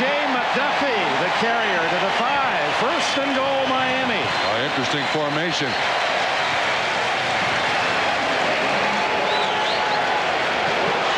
They have McDuffie in the backfield as a running back with Byers. Byers again, lead block. Chips on Nolan Harrison. Boy, that's a strong run by O.J. McDuffie. Not a particularly big kid. Looked like a fullback on that one. 1st and goal from the 5 for the Dolphins. Threatening to take the lead on their first attempt of the second half. Higgs straightened after a 1-yard pickup. Good surge defensively by the men in the black jerseys, led by Rob Fredrickson. Here comes Parmalee. Well, last time Parmalee had contact problems, Mark Higgs fumbled the ball. Picked up by Anthony Smith, who went 25 yards for the Raiders touchdown. 10th play of the drive. 8 of the 9 have been on the ground.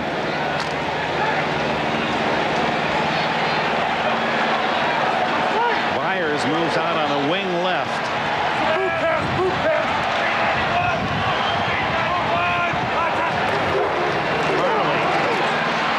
Boy, you could hear the smacking, and it is just a wall inside against the Raiders. Just difficult to penetrate for Miami. Ball and Davis that time shoulder to shoulder for the stop. No gain. 3rd and goal. What do you call here, Coach Trumpy? I'd look for the tight end.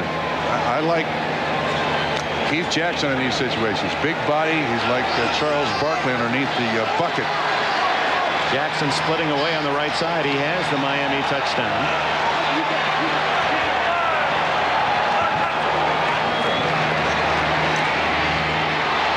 Almost intercepted. You were right. They went for Jackson, but Derek Hoskins got his hands on it for the Raiders. Greg Biekert on the coverage as well. So on comes Stoyanovich as Shula goes for the tying field goal.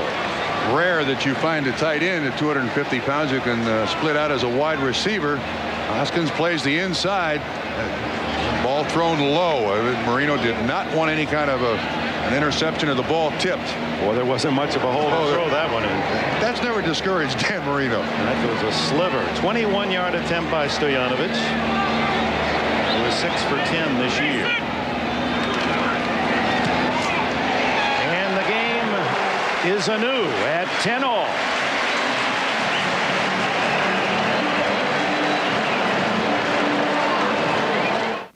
You know we've been together up and down the line. It just keeps getting better time after time. You're a part of me. That's the heart of me. Dr. Pepper, you're a part of me.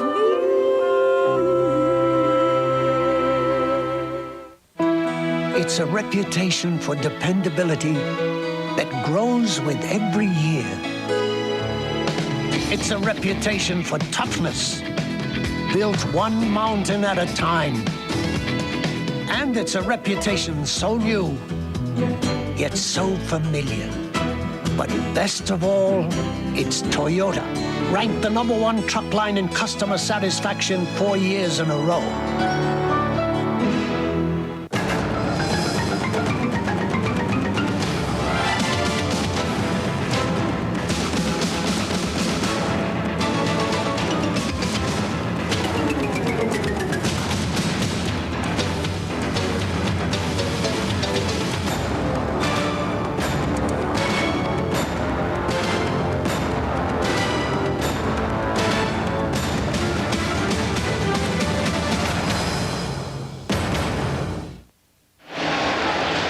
Looks as if we have Raider detente.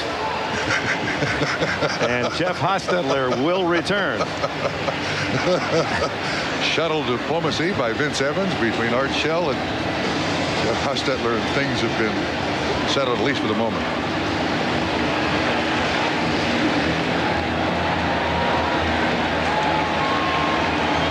The Raiders have not registered a first down since mid-first quarter. Those 6 knockdowns, part of Hostetler's problem, not finding an open receiver and waiting and waiting and waiting, hoping something would open. So tied at 10. Number 10, Stoyanovich, kicks it off for Miami. 8:15 left in the third.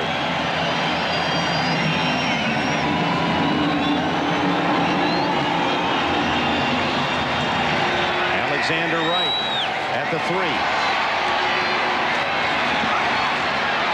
At the 40.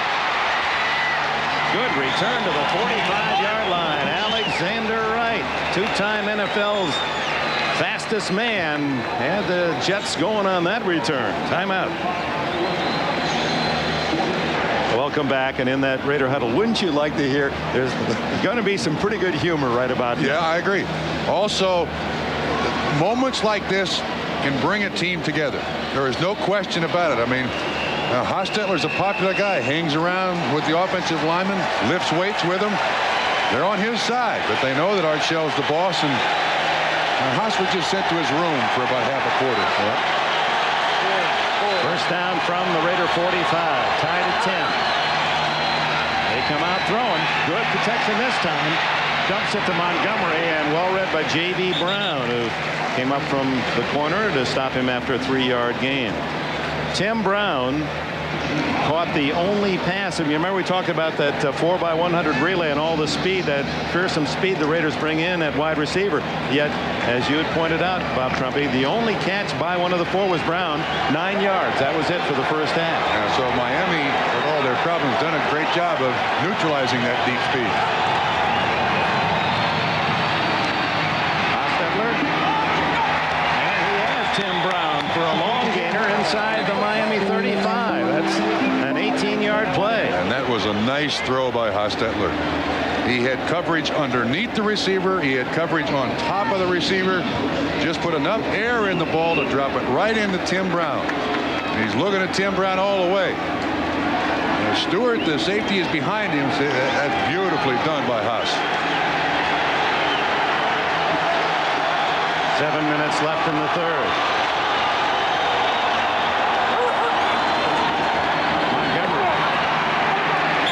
There. Good tackle by Chuck Klingbeil. Joe Green paid him a terrific compliment. He said he thinks he's the best run stopper in the league. Klingbeil, a free agent, played a couple years in the Canadian League. His only disappointment in this season, Klingbeil said, talked to his mom at home, hockey strike. Nothing to do up there in the UP with no hockey. He was a hockey player in high school, wasn't he? Second and long. Hostetler with a scramble, shirt-tailed again. That's twice today. Aubrey Beavers got him, and a flag down. Beavers, if that was behind the line of scrimmage, it was close, would be a sack, his third of the year. And that's a very familiar picture today. See if we can pick up here. Watch Coleman, 90. Beavers at the top of the screen, gets by Tom Rathman. 10 yards. And he grabs a hold of his shirt, but again, the corners flush the quarterback. There's Coleman and Hostetler. Man, we can't hold you out. Give us slow down, will you? Beavers, the rookie from Oklahoma. Don't blame me. Beavers beats Rathman on one side. Coleman beat Gerald Perry on the near side. They met at the quarterback. They take the 10-yard penalty. 54 yards plus a couple decline. So a crowd of 75,000 at Joe Robbie. Hostetler, what a catch by Brown, and Tim Brown is out of bounds at the 12-yard line. Oh my goodness. 30-yard play, the longest of the day for the Raiders. Watch 55 Singleton drop back. He's going to appear in the picture just again. He's not looking at the football. He's looking at the receiver.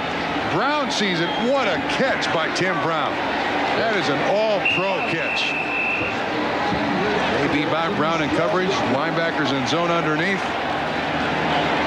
This has been the best effort by the offense of the Raiders all day. Look at this. Hands in the face, concentrates on the football, does not get tackled.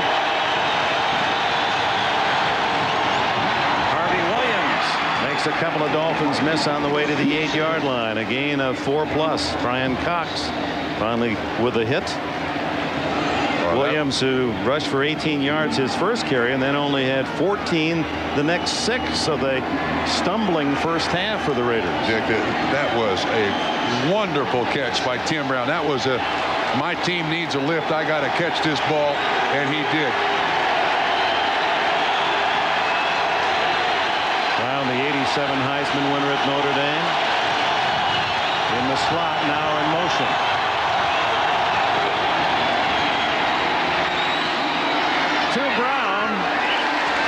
Incomplete. Brown trying to stay in bounds, and Haas takes another solid hit. Chris Singleton in on top of the Raider quarterback. And Dick, again, he runs right over Tom Rathman. Now, Rathman, watch what happens here when the collision takes place. Rathman, known as an excellent pass blocker, watch this. Boom. Just folds him right back into the feet of Jeff Hostetler, and Haas on his back again. Boy, his joints must be rubberized the way they bend him and hit him, and he gets up for more. Well, the Raiders flew in on a 747. Lots of room for Hostetler to lie down on the way home. Timeout, Los Angeles. Now from good old Texas State, you'll see that later tonight. But Joe Robbie sold out. 3rd down 6. The Raiders another 3rd down chance. Have not been very successful. They are this time. Touchdown to Brown, who makes another outstanding catch. And that was a Tim Brown drive. That was a Honolulu drive for Tim Brown. Pro Bowl stuff. As J.B. Brown in coverage, the release outside the defensive back, very unusual, and the athletic skills and the strength of Tim Brown. Well, Denver tried to get him away from the Raiders. Hostetler called Al Davis and said, you got to keep him. There's further evidence of why. 16-10. Try for point by Jaeger. They get the 1, and it's 17-10. Jeff Hostetler, his reaction as Brown pulls in that touchdown. Boy, the peaks and valleys emotionally today. Jeff Hostetler using over that drive that found the inspiration coming from that man, Tim Brown. 57 of the yards, 60 yards accounted on Brown catches. 17-10 Raiders. Down it comes to O.J. McDuffie. And James Trapp throws McDuffie down at the 24-yard line. Again, back to the big catch that happened the last time the Raiders had the ball. This is Tim Brown. Now watch what happens to the guy in the red. This is the middle linebacker. He has coverage underneath. Hostetler puts just enough air underneath the ball that it goes over the outstretched arms of the linebacker. Brown makes the catch, breaks the tackle, ends up being a 30-yard reception, one of his 3 in that drive, and a big inspiration to his teammates. Now it's Marino at his 24-yard line. Batted in the air, and it goes right to the tight Harrison, and then he can't hang on. Or are they going to rule he had the ball before going down? Well, flag down back at Marino's throwing point, and this may be a Dolphin penalty. Holding, number 78, offense. 10 yards, first down. This last 2 weeks have not been an offensive highlight film for the Miami Dolphins. They've invested a lot in this offense, surrounded Dan Marino with an awful lot of people. Byers, Jackson. Richmond Webb, who gave up the sack and the fumble when Harrison beat him and knocked it free from the ball carrier, Mark Higgs. Ooh, almost intercepted by Greg Beekert. It was right there for him. Intended for Parmalee in the middle screen. This, I would believe, is the tough play for Dan Marino to make. With that bad ankle, he's got a sell pass again. Nolan Harrison, 74, right in his face. And Beekert, shocked that the ball is right there in his arms, goes incomplete. Dolphins very lucky. Second down and 20. For those who had some doubts about the Raiders' talent, that front four is really maturing. The couple of changes that they've made, inserting Jerry Ball. Whoa, what a puck on. And then the fumble, and recovered by Miami as Marino is jolted. Chris Gray recovers the fumble. Nolan Harrison again. Between Ball and Harrison, they have been camped with Marino all day. You always try to get pressure up the middle. There's no question about that. Man, that's Nolan Harrison right in Dan Marino's face. And I don't care how great a quarterback you are, if you don't have time to throw it, okay, he's drawing it back. Well, that's total collapse of a pocket, and this is an offensive line that historically has protected Dan Marino like diamonds. Well, Chris Gray is making his first NFL start. We don't want to put all the blame on the second-year man from Auburn, but his hands have been full with Jerry Ball. Buying some space and time on the rollout and completing to Mike Williams, his third catch today. Albert Lewis made the stop far short of a first down, but picking up some real estate out to the 24-yard line, and that's where this series began. They got to roll out to get away from that middle pressure to give Marino some time. 17-10 Los Angeles late in the third quarter, and Tim Brown, there's young Chris Gray, Arnold to punt. Ever dangerous Brown. It's a very short kick. Takes a Miami bounce and out of bounds at the 36-yard line. 41-yard punt. Timeout. Dan Marino searching for help. The offense stymied by Buffalo in a 21-11 loss last week. And not much working today either. 17-10 as Hostetler, that drive of the second half, much more powerful than all of the first half of production.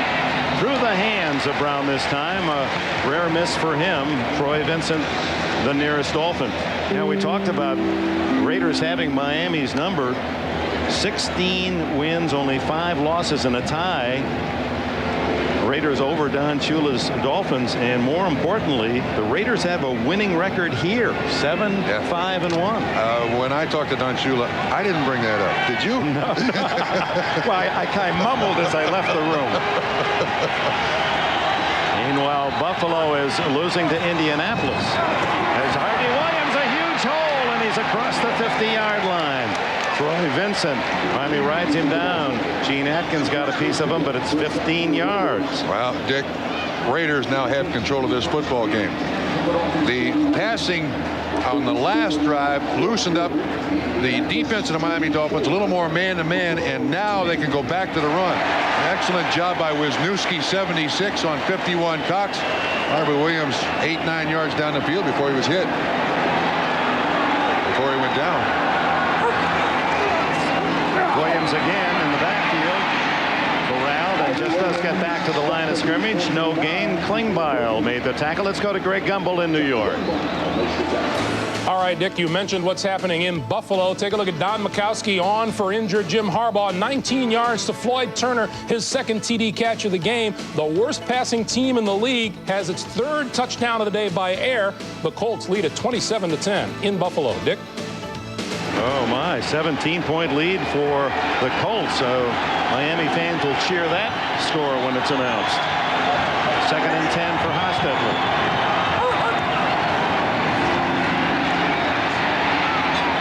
Top to Brown. Another perfect combination, incomplete. Couldn't hold as he hit the ground.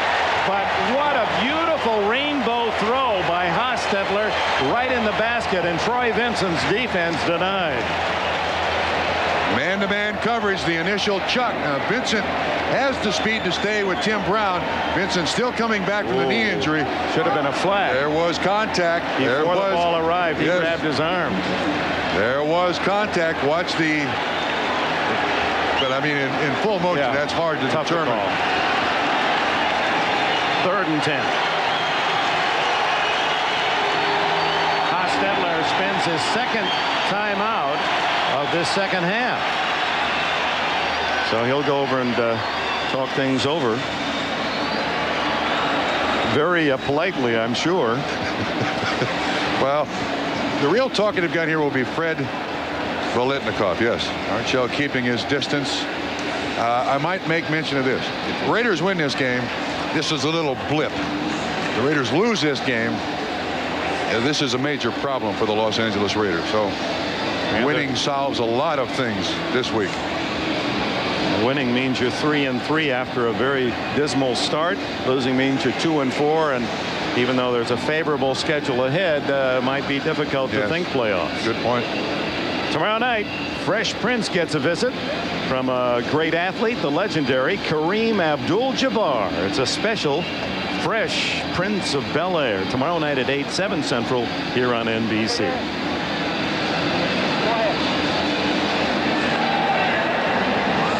17-10. The Raiders have the lead, and a 3rd and 10 at the Miami 49. Bernie Kosar now in that aqua and orange of the Miami Dolphins has yet to throw a pass as a Dolphin. Hostetler's last 6 throws have been to Brown, so look for Brown. Hostetler, how's he get out of there? Now looking for first down yardage. He dives to the 40. That won't be enough. He got across the 40. It's going to be, it would appear from here, about a ball short of a first down, but they're going to measure. And Dick, the official sideline marker is on the far side. This is the unofficial side. Very difficult to tell. There's the official sideline, but again, Jeff Hostetler showing his guts, little sense, an awful lot of nerve. Stewart, 35, coming, stretches the ball out. The same rules at the goal line do not apply at the first down marker. So we'll see whether or not he gets the first. A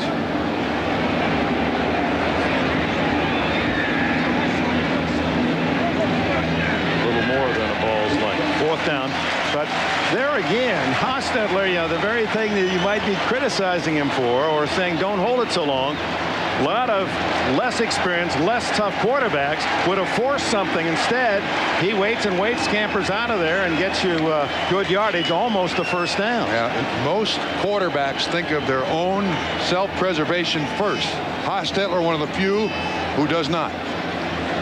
Although that wasn't a tough hit, he did have contact on the dive. 9th time today that he's been under that kind of pressure as Gossett comes in on 4th. Interesting here with the new rules on the field goal. They won't try the extremely long field goal. Is the fake. Ooh, almost offside. That was Brian Cox. As Gossett lines it just into the end zone. Looking for the 2-yard line and was about 2 yards deep into the end zone. 40 yards, 20 net. Miami takes over on the 20.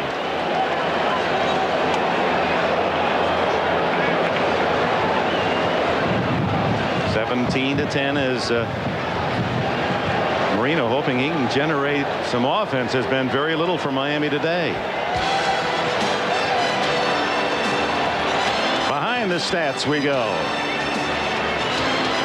The The Miami Dolphins, who are always very positive in average yards per game, 327 and 91, up to 343, 93, 363, and this year 403-yard average. But today they have only 208 yards, and we're in the final minute of the third quarter. Using the shotgun on first down. And is it intercepted? Hoskins diving. You say no, he trapped it. But Hoskins was right there in front of Jackson. Again, we saw this last week. Danny locking in on the receiver. You see Hoskins 20 coming right at it. Oh, that was close. Yeah. And who was in Marino's face again? Jerry Ball.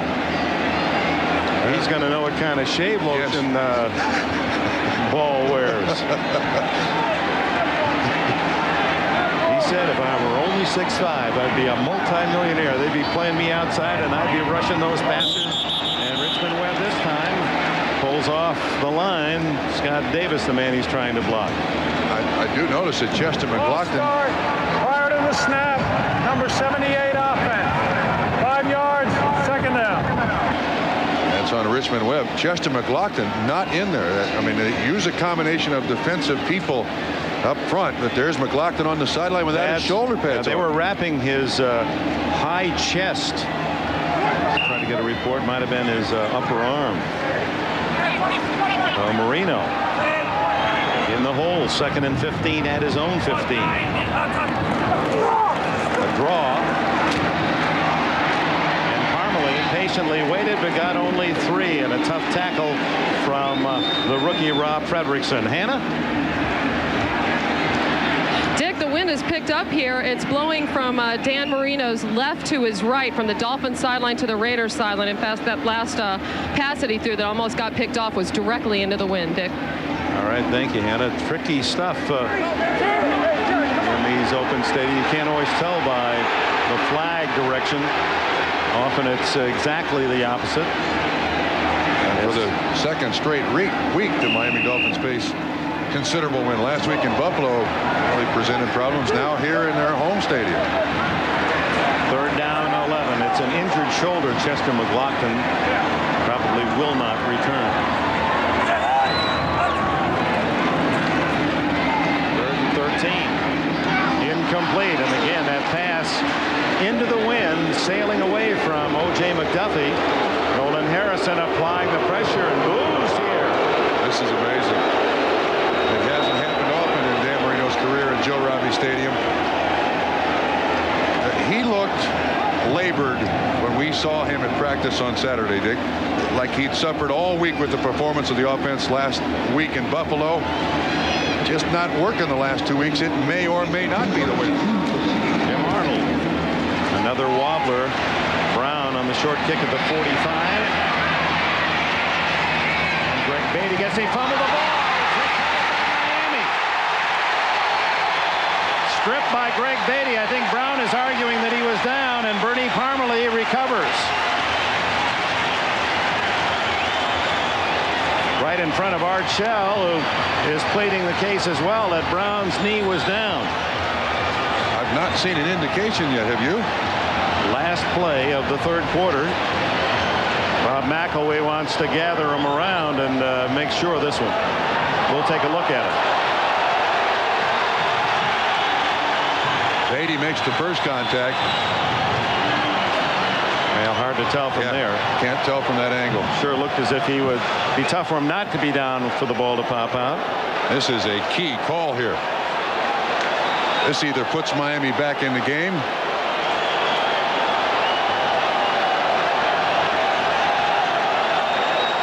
Let's see what we can see here. Fumble! Touchdown! Yeah, it doesn't look like a fumble on the replay, does it? Looked like he went down and it was the ground that jarred it free. And Parmalee recovers. We'll be back after these messages from your local station. It's 17-10 Raiders going to the fourth.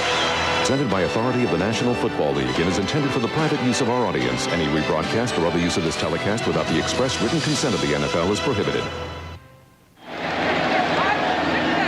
Art Shell watching what could be a very critical call. It's ruled a fumble. And Miami takes over on the 43-yard line. Tim Brown felt he had control when he hit the ground. 17-10. The Raiders lead. Opening play fourth quarter, and Parmalee running up the back of his blockers and into the Raider mitts, and Jerry Ball, 93. What a game he's had, this 8-year veteran from SMU. Great hand strength. Told Archell when he first showed up, he said, look, I'm not going to shrink. You want me to lose a lot of weight? I'm not going to shrink. And Archell, it's probably the nicest thing anybody said to Jerry Ball. Hey, you're talking to a big man. I understand. Yeah, they listed Shell at less than 300. He played about 340. Marino guns and hits his tight end Jackson shy of the first down at the 35. Hoskins and Moss collaborate on the stop. Dick, Raiders have done a great job of taking away the outside receivers of the Miami Dolphins. Ingram and Fryer have had little or no action today. It's basically come from Byers, Jackson on the inside. Close enough for a measurement. You see Marino by game last week against Buffalo, under 500, 212 yards, 1 touchdown. Today, under 500. He's hitting 47%. Those for a man that has a career percentage up around 60%. And the thing is that football teams are great copycats, and if they see coaches see one team put pressure up the middle in a certain way, it usually shows up the next week if it has some positive effect. And the Raiders have obviously used great effort, but also some schemes to crush the pocket back at Dan Marino. 3rd down inches.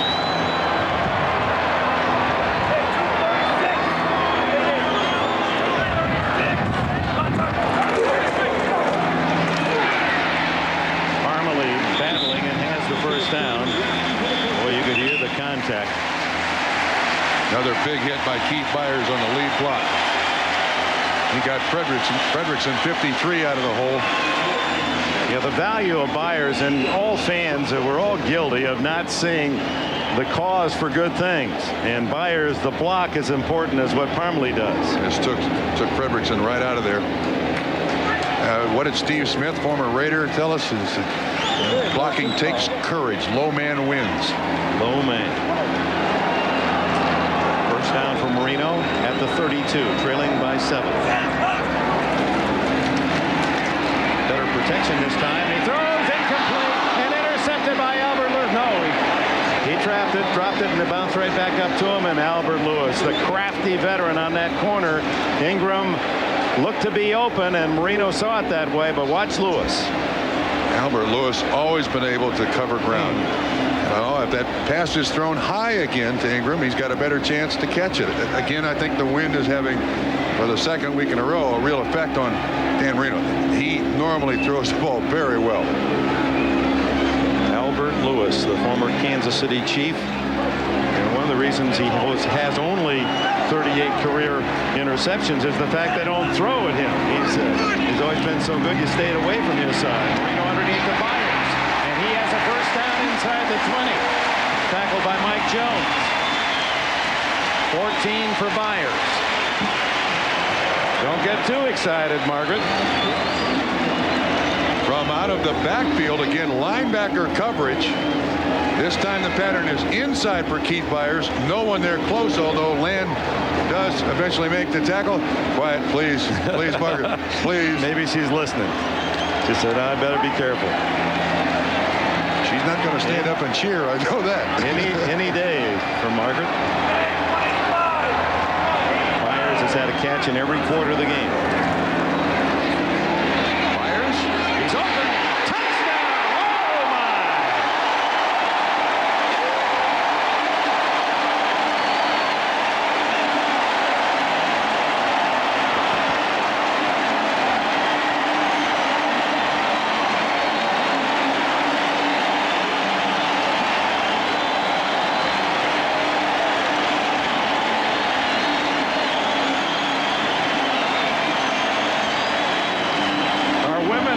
Beautiful than when they're about to deliver.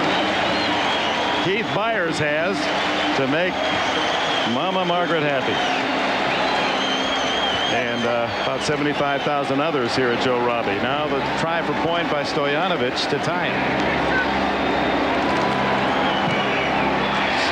17 all. The controversial fumble call, and the Dolphins take advantage. Dolphins take advantage of an apparent break on the fumble call, and they go 43 yards in 6 plays. Marino, a fingertip toss to Keith Byers for the touchdown, 18 yards. Tied at 17, 12:21 to go. That's kind of the reward he gets for all that good lead blocking, you know. We'll throw you the ball. Who's wearing the pager today? The pager that Keith had at practice in case there was he's got a trainer on the sideline, but I have a feeling if it goes off now, Margaret is on her own with Renee. Now it's the Raiders' turn as Stojanovic kicks. Alexander Wright at the 5. 15. Parmalee was there, as well as the rookie Brant Boyer. What a day this kid has had. But let's go back to the touchdown. Byers, Fredrickson. We have seen all day long linebacker coverage on Keith Byers. I think Fredrickson is expecting the flat. This is 1st and 10. Byers looks back. Fredrickson bites. Byers turns up, and then a beautiful throw. Those big mitts that Byers has, just big enough. Not bad coverage by the rookie. No, not bad at all. But Miami's been exploiting this all day long. Linebacker on running back. It accounts for 6. This is the worst starting position for the Raiders today at their own 15. They give to Ty Montgomery. He moves the pile across the 20. Harvey Williams limped off, and he was in for Rocket Ismail, who has not returned since he took that hit from Parmalee on a kick return in the first half. They're running thin at running backs. You need Harvey out there with a little ouchie. Montgomery now 15 yards rushing. Head coaches call those ouchie. What do you mean somebody kicked you? Get out there. Just an ouchie. 2nd and 4. Montgomery again. Only a yard this time. Chris Singleton playing a big game for the Dolphins at linebacker. The former New England Patriot said he wants to own his own car wash. That was interesting. He looked at us and he said, what I really want to do someday is own my own car wash and auto detailing. He said, I'll spend a whole afternoon just washing and polishing my car. Yeah.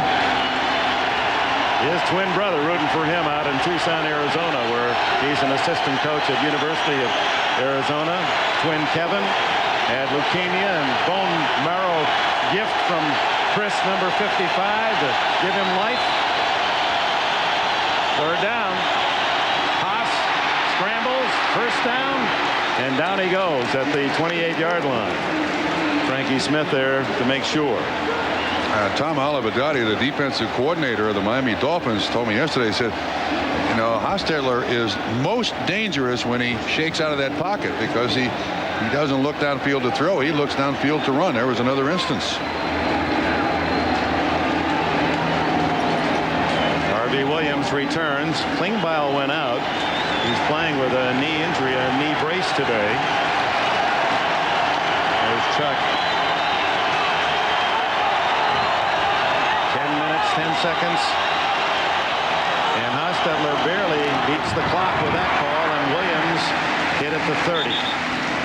Jeff Cross knifing in from defensive end with Aubrey Beavers, the linebacker, on the tackle.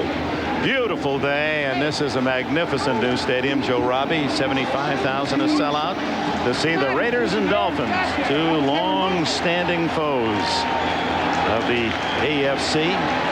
Don Shula matched against Art Shell. Hostetler and Marino played on the same high school all-star team in Pennsylvania. 17-17. Hostetler on the scramble. Down at the 34-yard line, and boy, he was holding that ball out where Craig VC, number 94, almost able to bat it away. But he doesn't care about the normal rules you apply to a quarterback. I mean, when he starts across the line of scrimmage, Hostetler is going to be a running back, going to put his head first. He's going to do anything he possibly can.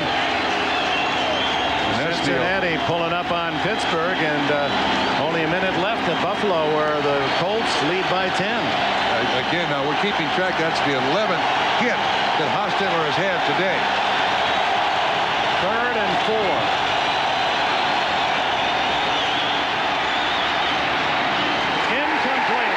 For Brown, Troy Vincent. Another big play for Vincent. He's been a star in that secondary for Miami today. As a matter of fact, when Troy Vincent got hurt last year, Shula said it was the biggest injury they had on their team. Right hand knocks the ball away. Not only what Vincent brings to the team on the field, but off the field. Quality kid. Great leader. We're certainly glad to have him back. This is the second week in a row now that he started a little solidarity in that defensive backfield. The injured player apparently is 71 Gerald Perry, the left tackle. We'll check on his condition when we come back. Welcome back to Joe Robbie Stadium. 17 all, and Gossett forced to punt. O.J. McDuffie back toward the sidelines. Wynn really taking that one out the field of play, and it'll be marked out near the 30-yard line, and just at the 30 indeed, as Dan Marino and the offense will come on for the Finns. A flag is down at midfield. 37-yard punt if.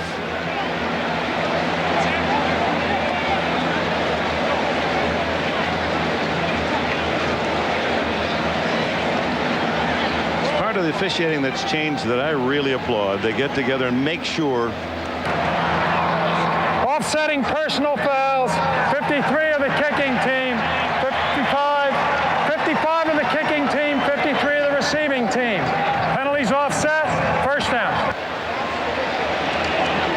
I think it was 56. Andre Bruce and Aubrey Beavers tonight. NBC, it's a double movie for you. Double feature. First up, Jim Belushi stars.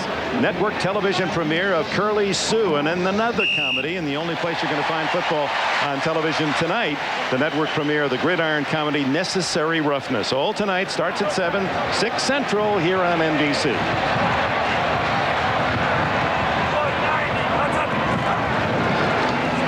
First down, Marino to throw. Boy, you could see the wind really take that ball. Man, that was a slider to Mark Ingram. Well, they started the game. There's Tim Brown getting cramps massaged out of his calves on the sideline. They certainly need him, but the wind is just. In the first quarter, they went back to the very short stuff, and it worked. Now, at the top of the goalpost, the crossbar, the uprights there, it's very deceiving. That's above the stadium. But down on the field, you can see the paper blowing, and it's gusting, and there's no way to know exactly which way it's blowing. Bob, that crowd reaction in the background was to that Buffalo score. The Colts on their way to victory at Buffalo. Parmalee grabbed by 3 Raiders after a pickup of a couple. Andre Bruce was there first. Oh, there it is, up on the board, 27-17, as Kelly gets the 2-yard touchdown pass to Thomas late in the fourth quarter. That would, with a Miami win, would give the Dolphins then sole possession of first place in the AFC East. They're 4-2, tied with Buffalo coming in. But it's certainly crowded in the AFC East. Using the shotgun again, Marino. Where's Byers? Where's Byers? See him? 3rd and 8. Scoreboard was wrong. And again, the passes toward the sidelines. The wind has so much effect. Mike Williams was the target.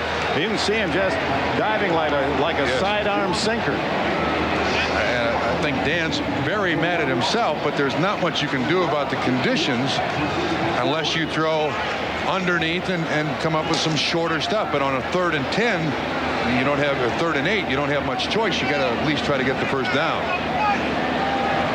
Tim Brown in to return. Beautiful kick. Brown at the 20. Down at the 26. 48-yard punt, 6 on the return, timeout. Midpoint of the fourth quarter, Raiders and Miami at 17. Tied at 17, midpoint of the fourth quarter. Ty Montgomery, one of the runners. Harvey Williams has been more successful today. And here is the story of the '94 season rushing for the Raiders, up and down.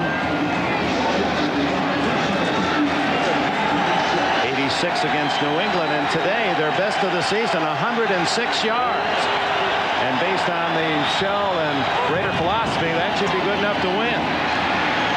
Hostetler goes long, and he has Jet open and can't hold on. Incomplete. James Jet wide open, and Hostetler can't believe it. That catch has got to be made. Troy Vincent has certainly been busy today. He's the man who's supposed to be covering James Jett. Oh, he had it. He had the catch, and actually that could have been ruled a fumble. Absolutely. That looked very close. Come on. Could have been worse, though, Haas. Watch that second foot. Catch made 1, 2. Oh, yeah, that's a fumble. So it evens out. Yeah, it does. Except the head coaches. Lots of time, and finally had to throw it away in front of Tim Brown as he was hit again. Yeah, and Harvey Williams was open out here in the flat, but that's now the 12th hit that Jeff Hostetler has taken today. Mr. Ice Bag. Human ice bag, yep. Jeff Cross up high, and down low is Klingbeil. There haven't been many hits that are just brushes, you know. They have been solid hits on Haas. They might invoke the 10 knockdown rule in Miami in the state of Florida. So do the judges on the card. 3rd and 10. Another good defensive play by J.B. Brown this time to deny a good throw. James Jett was the receiver. So 2 catches by Jett that were almost, and the Raiders go 3 and out. That was a tough chance. But Hostetler had 2 in the hands of the same receiver, and that receiver could not hang on. James Jett. So 6 straight incompletes for the Haas, and in comes Gossett to punt for the 8th time today. Again, spinning toward the far sidelines. McDuffie at the 28. Not a block there. Gets to the 32. A 46-yard punt. 3 on the return. Time running out. 4th quarter. Tied at 17. Welcome back. Dick Enberg, Bob Trumpy, Hannah Storm at Joe Robbie Stadium. Jeff Hostetler thinking about what almost was James Jett, who led the league last year. 23.4 a catch. Was open deep, but couldn't hang on. Miami starts at the 31. Big hole. Parmalee to the 45. Eddie Anderson with a tackle, and Bernie Parmalee 13 more. He had 91 yards last week at Buffalo. He's got 96 today. Chester McLaughlin out of that defensive front. They went right at his spot. And McLaughlin, a big, strong guy. They got Scott Davis playing inside, and there is a big drop off there. Miami's going to exploit that. 6.5 minutes left in the 4th quarter.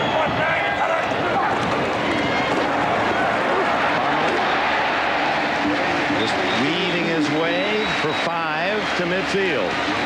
Jerry Ball makes the stop. Parmalee over the century mark for the first time in his brief NFL career. Again, we've talked about Keith Byers, and this is going to be run right outside Scott Davis, number 70.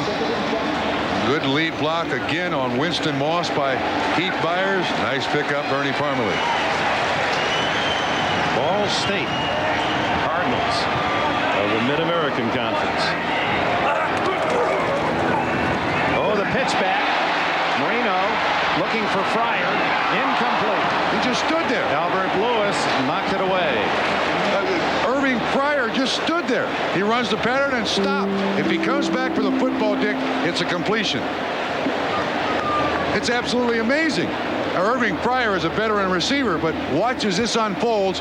You're going to see the dive in here and then the pitch back, but here's the receiver and he just stops, and he doesn't come back for the football. This is an easy completion if Irving comes back at all. He just stands there. Gives the defender time to get up to the ball and knock it away. 3rd and 5. McDuffie in motion. Whoa. Almost intercepted by Lionel Washington. Woo. That could have been a score. Washington with a touchdown on an interception against San Diego earlier this year. That was intended for O.J. McDuffie. I don't understand this. Ingram goes inside. McDuffie's coming outside. Whoop. Look at there. Whoa, man. So 3 and out for Miami after the first down by Parmalee. And Marino 4 straight incompletes. And Haas on the other end is 6 in a row.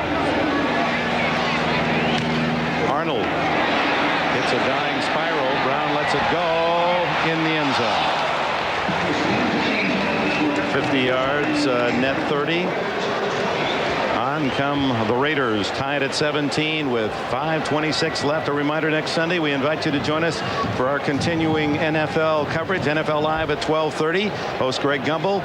Our team of Super Bowl champion coaches Ditka and Gibbs and co-host Ahmad Rashad will keep you updated on all the breaking NFL news. Reeves and Marcus Allen will be the featured interviews.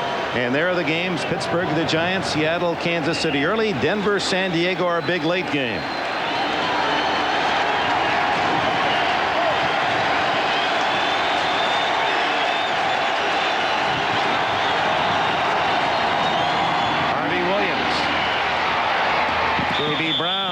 Bumps him out after a 4-yard gain.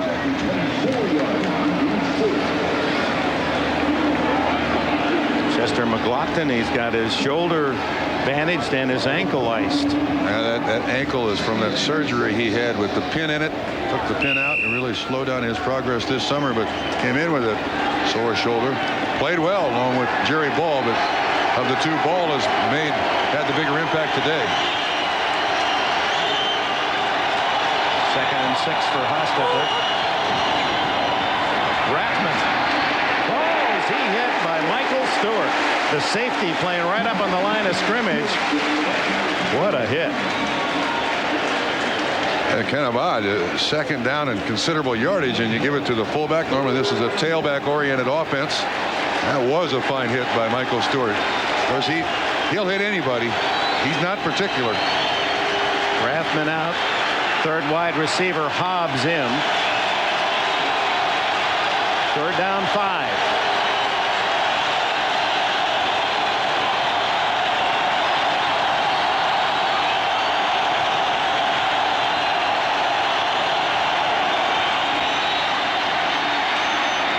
To Brown when they need the money. He takes him to the bank. 7 yards and a 1st down. Tim Brown, J.B. Brown, not related, makes the tackle. Brown runs the delay outside. Watch it. Goes inside, comes back outside. Brown can't quite stay with him. Just enough for the 1st down. Taking no chances with the wind altering the path of the football. Good choice. He has the only offensive touchdown today for the Raiders. The other came on Anthony Smith's 25-yard fumble return. And Harvey Williams runs right into a Miami tackler. Chris Singleton. Craig Vesey there as well. It looks like Tim Brown again on the bench suffering from leg cramps. Certainly a guy that they want and need. There he comes in. He's running rather gingerly there. You can get dehydrated down in this heat and humidity, and then once those cramps start, very hard to stop them before the game is over. It's a shocking statistic, but of all the men who have played quarterback in the 4th quarter in the league this year, 40 of them, Hostetler is 40th. This has been his worst dismal quarter. Will that change here? Brown open again. 1st down. He gets down at the 46-yard line. 14 more for the Raiders. He's in the slot, and when Tim Brown is in the slot, that's the tough work, guys. You got to come across the middle. Nice move again, Troy Vincent, but it looks like legs cramping up again. Couldn't really continue to run. Hostetler hit again. Webster the below. linebacker. Ticking down, 2.5 minutes left. Tied at 17. Field goal would be big now. Hostetler uses his last timeout. That's all 3 have been spent by the Raiders. So we'll take a break with 2:24 remaining at Joe Robbie. 17 all. Hall of Famer Art Shell barking into that telephonic device. This is a most important 2.5 minutes for the Los Angeles Raiders. They're going to leave Miami well back into the hunt for the Super Bowl. Shell calling this the best team that Al Davis has ever given him, or they'll leave 3-3.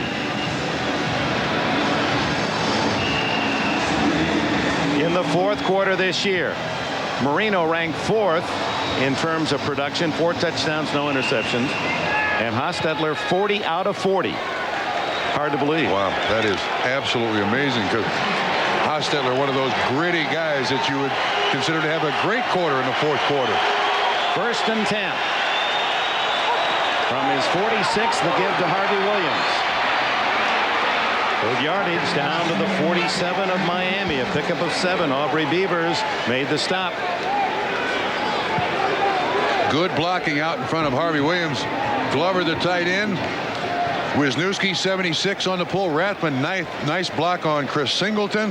Nice pickup, Harvey Williams. And that is the 2-minute timeout. During the timeout, Dan Turk, the snapper on field goals, and field goal kicker Jeff Jager go out to check the wind. And what hash mark? Is that what he's saying? Yeah, do you want the left or right hash mark for the right hook on the ball I kicked? He went on 2nd and 2. Williams almost stripped of the ball, but he picks up the first down at the 43. Will Miami use their timeouts? Cox and Beavers make the stop. Oh, other part of our opening. Another disappointing game for him so far. Williams cut down. A gain of maybe a yard or 2. Troy Vincent. Oh, he's going to. If they gave stickers on your helmet for your effort the way you're doing colleges, he'd have Dolphins all over that white thing. Be 42 yards. Hostetler batted away. Craig Vesey. Or was it Larry Webster? Webster got his mitts on it. Webster playing in there because of Klingbeil's knee injury. 79 is the man who gets his hand up. He's playing on the left guard. Wisniewski. It's a good push, then does get his hand up. Yes, looked like it was intended for Harvey Williams out here in the flat. Stops the clock. 48 seconds left. This is the down. 3rd and 9.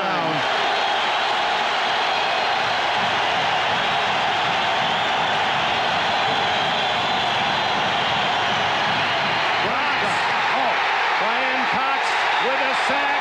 DC with an assist.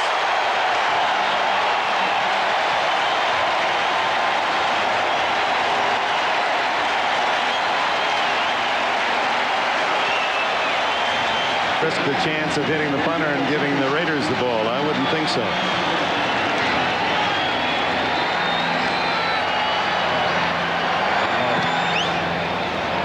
Cox was in there closest, and it's a great kick by Gossett. He angles it with the, well, not as good as I thought, 10-yard line. Raiders can't stop the clock, so all Marino has to do is kneel down, and we go to overtime. If that's the call by Shula. It isn't. And Parmalee gets only a yard gain into the arms of Greg Biekert. The fans booing, but that's when you're on your own 10-yard line and you only have seconds left, you want to gamble and force a mistake.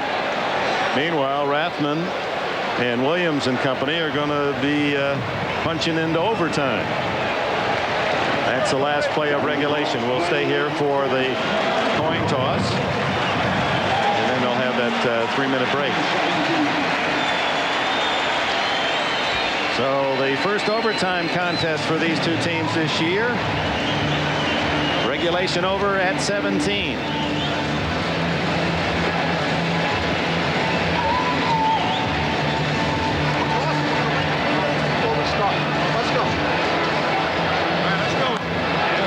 So much in reviewing this game. The Raider defense more than the equal of the Miami offense. Frustrated Marino all day, but Miami able to find enough and got a controversial call on a Tim Brown punt return fumble to start in the Raider side of the field and score the tying touchdown. The controversy between Art Shell and the starting quarterback Hostetler. Hostetler's struggles to find open receivers. The drop by James Jett that could have decided it. Please call it while it's in the air. Tails, he says. Tails it is. It is a head. They want the ball. What goal would you like to defend? That's it. The Raiders seeing that coin toss with their hearts. And Miami gets it first. Now when we return, Jeff Hostetler will watch his team kick it off and hope that he'll get a chance to win it in OT. Tom Rathman hope they get a chance, but it's the Dolphins who will receive the kickoff as we open overtime. And a storm. Well, the wind may not have been a factor for the Dolphins in the coin toss because actually the wind is not blowing from end to end in the stadium. It's coming across this way in the top of the stadium, and on the field it's coming down this way toward the Raiders sideline where I'm standing, Dick. All right, Hannah. But the advantage for the Dolphins is that with the new rules kicking off from the 30, you're just going to figure to get so much better field position. Yeah, you're right. It does change the overtime period dramatically. And the wind knocks the ball off the tee.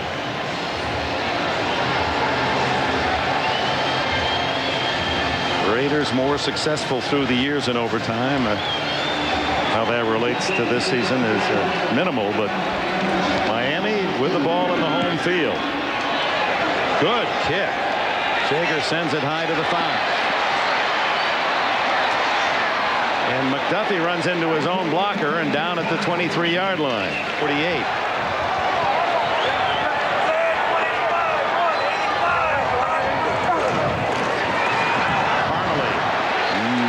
In fact, he lost a couple. Greg Biekert. These two young linebackers, Biekert and Fredrickson, have both played beautifully. Not just today, but in the early stage of the season. Here's Biekert, fills from the inside out to stop this run. Watch Fredrickson take on Keith Byers. Stands him up. It's Biekert. And he's only 235 pounds. But he plays a big middle linebacker. Yeah, another overtime game with Arizona and the Redskins. Huh?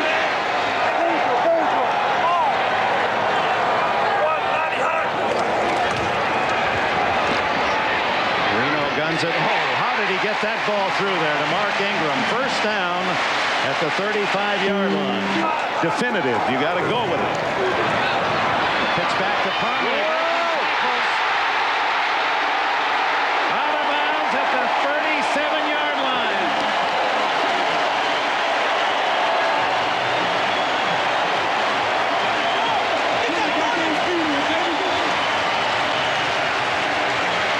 Good down block by Keith Jackson. Sims pulls 69 again. Keith Byers, he runs through the tackle of Hoskins. What a game this kid has had. Not only carrying the ball, he also knocks Rocket out of the game with a hit. He recovers a fumble. Parmalee has been everything for the Dolphins today. Parmalee with a brilliant game. Terry Kirby had a 100-yard game earlier. First time in a long time for Miami to have two rushers that have gone over. Parmalee protecting the ball to the 34-yard line. That covers 13 years since the last time. I see they're at the 35. They need at least, they got to get to the 20. That's 37 yards in this unstable wind here at Joe Robbie Wait a minute, you said Jaeger had to get the 25, 42. Has he got a better? Yeah, I think more wind going the other way. I think that end, it favors you. This end, you're going to be more against it. Even though, as Hannah said, it's coming across. 131 yards for Parmalee. 2nd and 6. Ripping through the Raiders. First down. Dick, part of this has to be Chester McLaughlin is out of that defensive front for the Raiders. Runs away from ball inside Nolan Harrison. But excellent job of blocking by the Miami Dolphin offensive line. Jeff Dellenbach on Biekert with a beautiful hit. They had him to their knees. I think the Raiders wearing out the heat and humidity. Parmalee, 4 carries, 36 yards. He's taking care of all the yardage on this drive other than the one pass of 15 to Ingram. Parmalee again. Stop, start, and go.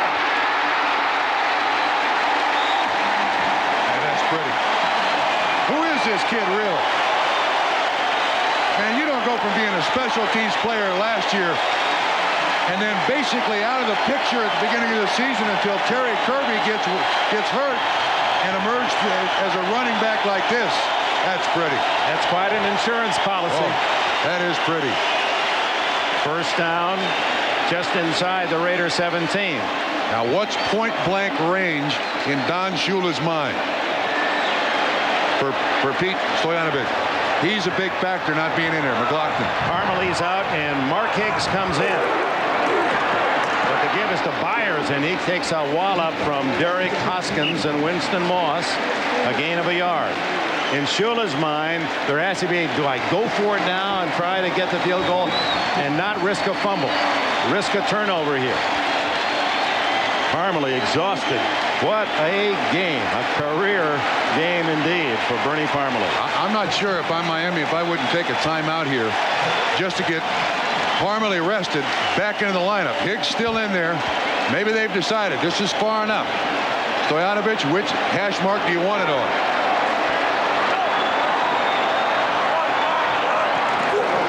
Byers again. A couple yards in the middle of the field. Third down. He might go on third. That, in case of a mistake, it gives you a chance to take a second shot at a field goal. Shula looks at his kicker and his assistant coaches. Yeah. Did you see Marino just motioning? You want it between the hash marks to Stoyanovich? I think this is far enough. Well, he's going to go for third down and Marino. Second and 9. Excuse me. He was motioning to Shula. You want to kick it on this down or the next down? Yeah, now they're going to call the time. They're going to be sure. In overtime, 9:50 remains. The Raiders have had no chance. Miami's got a great chance to win. How frustrating must it be? You relinquish the lead. You go into overtime. A long struggle. So much on the line. So much has happened today.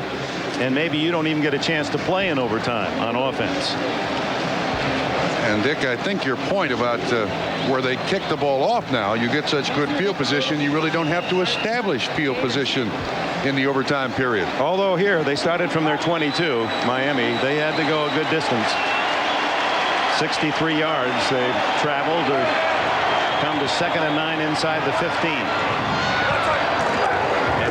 Puts it right where they want it on the left hash mark. That obviously why call time. Where does Stoyanovich want? Here he comes. He's been tough in the clutch. Line of scrimmage the 12. It'll be about a 29-yard field goal to win it. Is Andrew Glover in there for the Raiders? Last week, a penalty against Andrew Glover against the New England Patriots kind of changed that game. Yeah, he's in there. And the Raiders will use the timeout. It'll be teed up just inside the 20. So 29-yard attempt for Stoyanovich. Tapioca normally for these kickers, but with the pressure and the wind. Sure.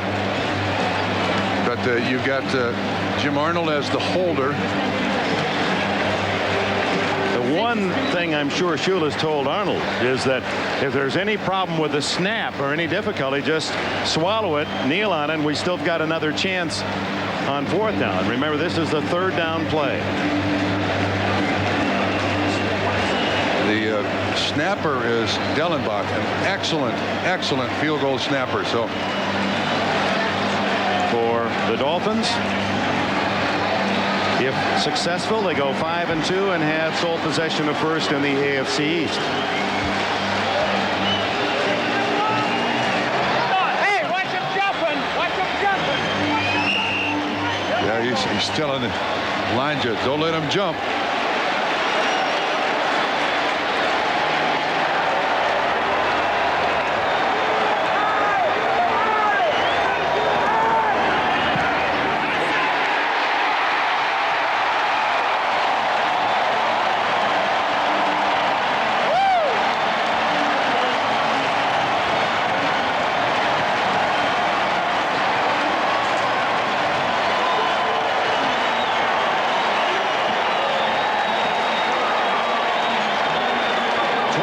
Miami moves into first place in the East. A heartbreaking loss for the Los Angeles Raiders in a game packed with deep emotion, intense at times.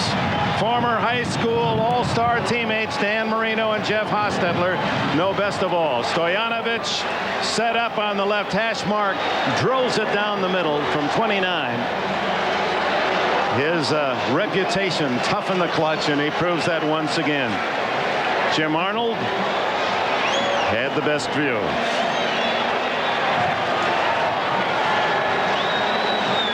Dan Marino worked hard for this win. Not one of his prettiest games, 17 for 37.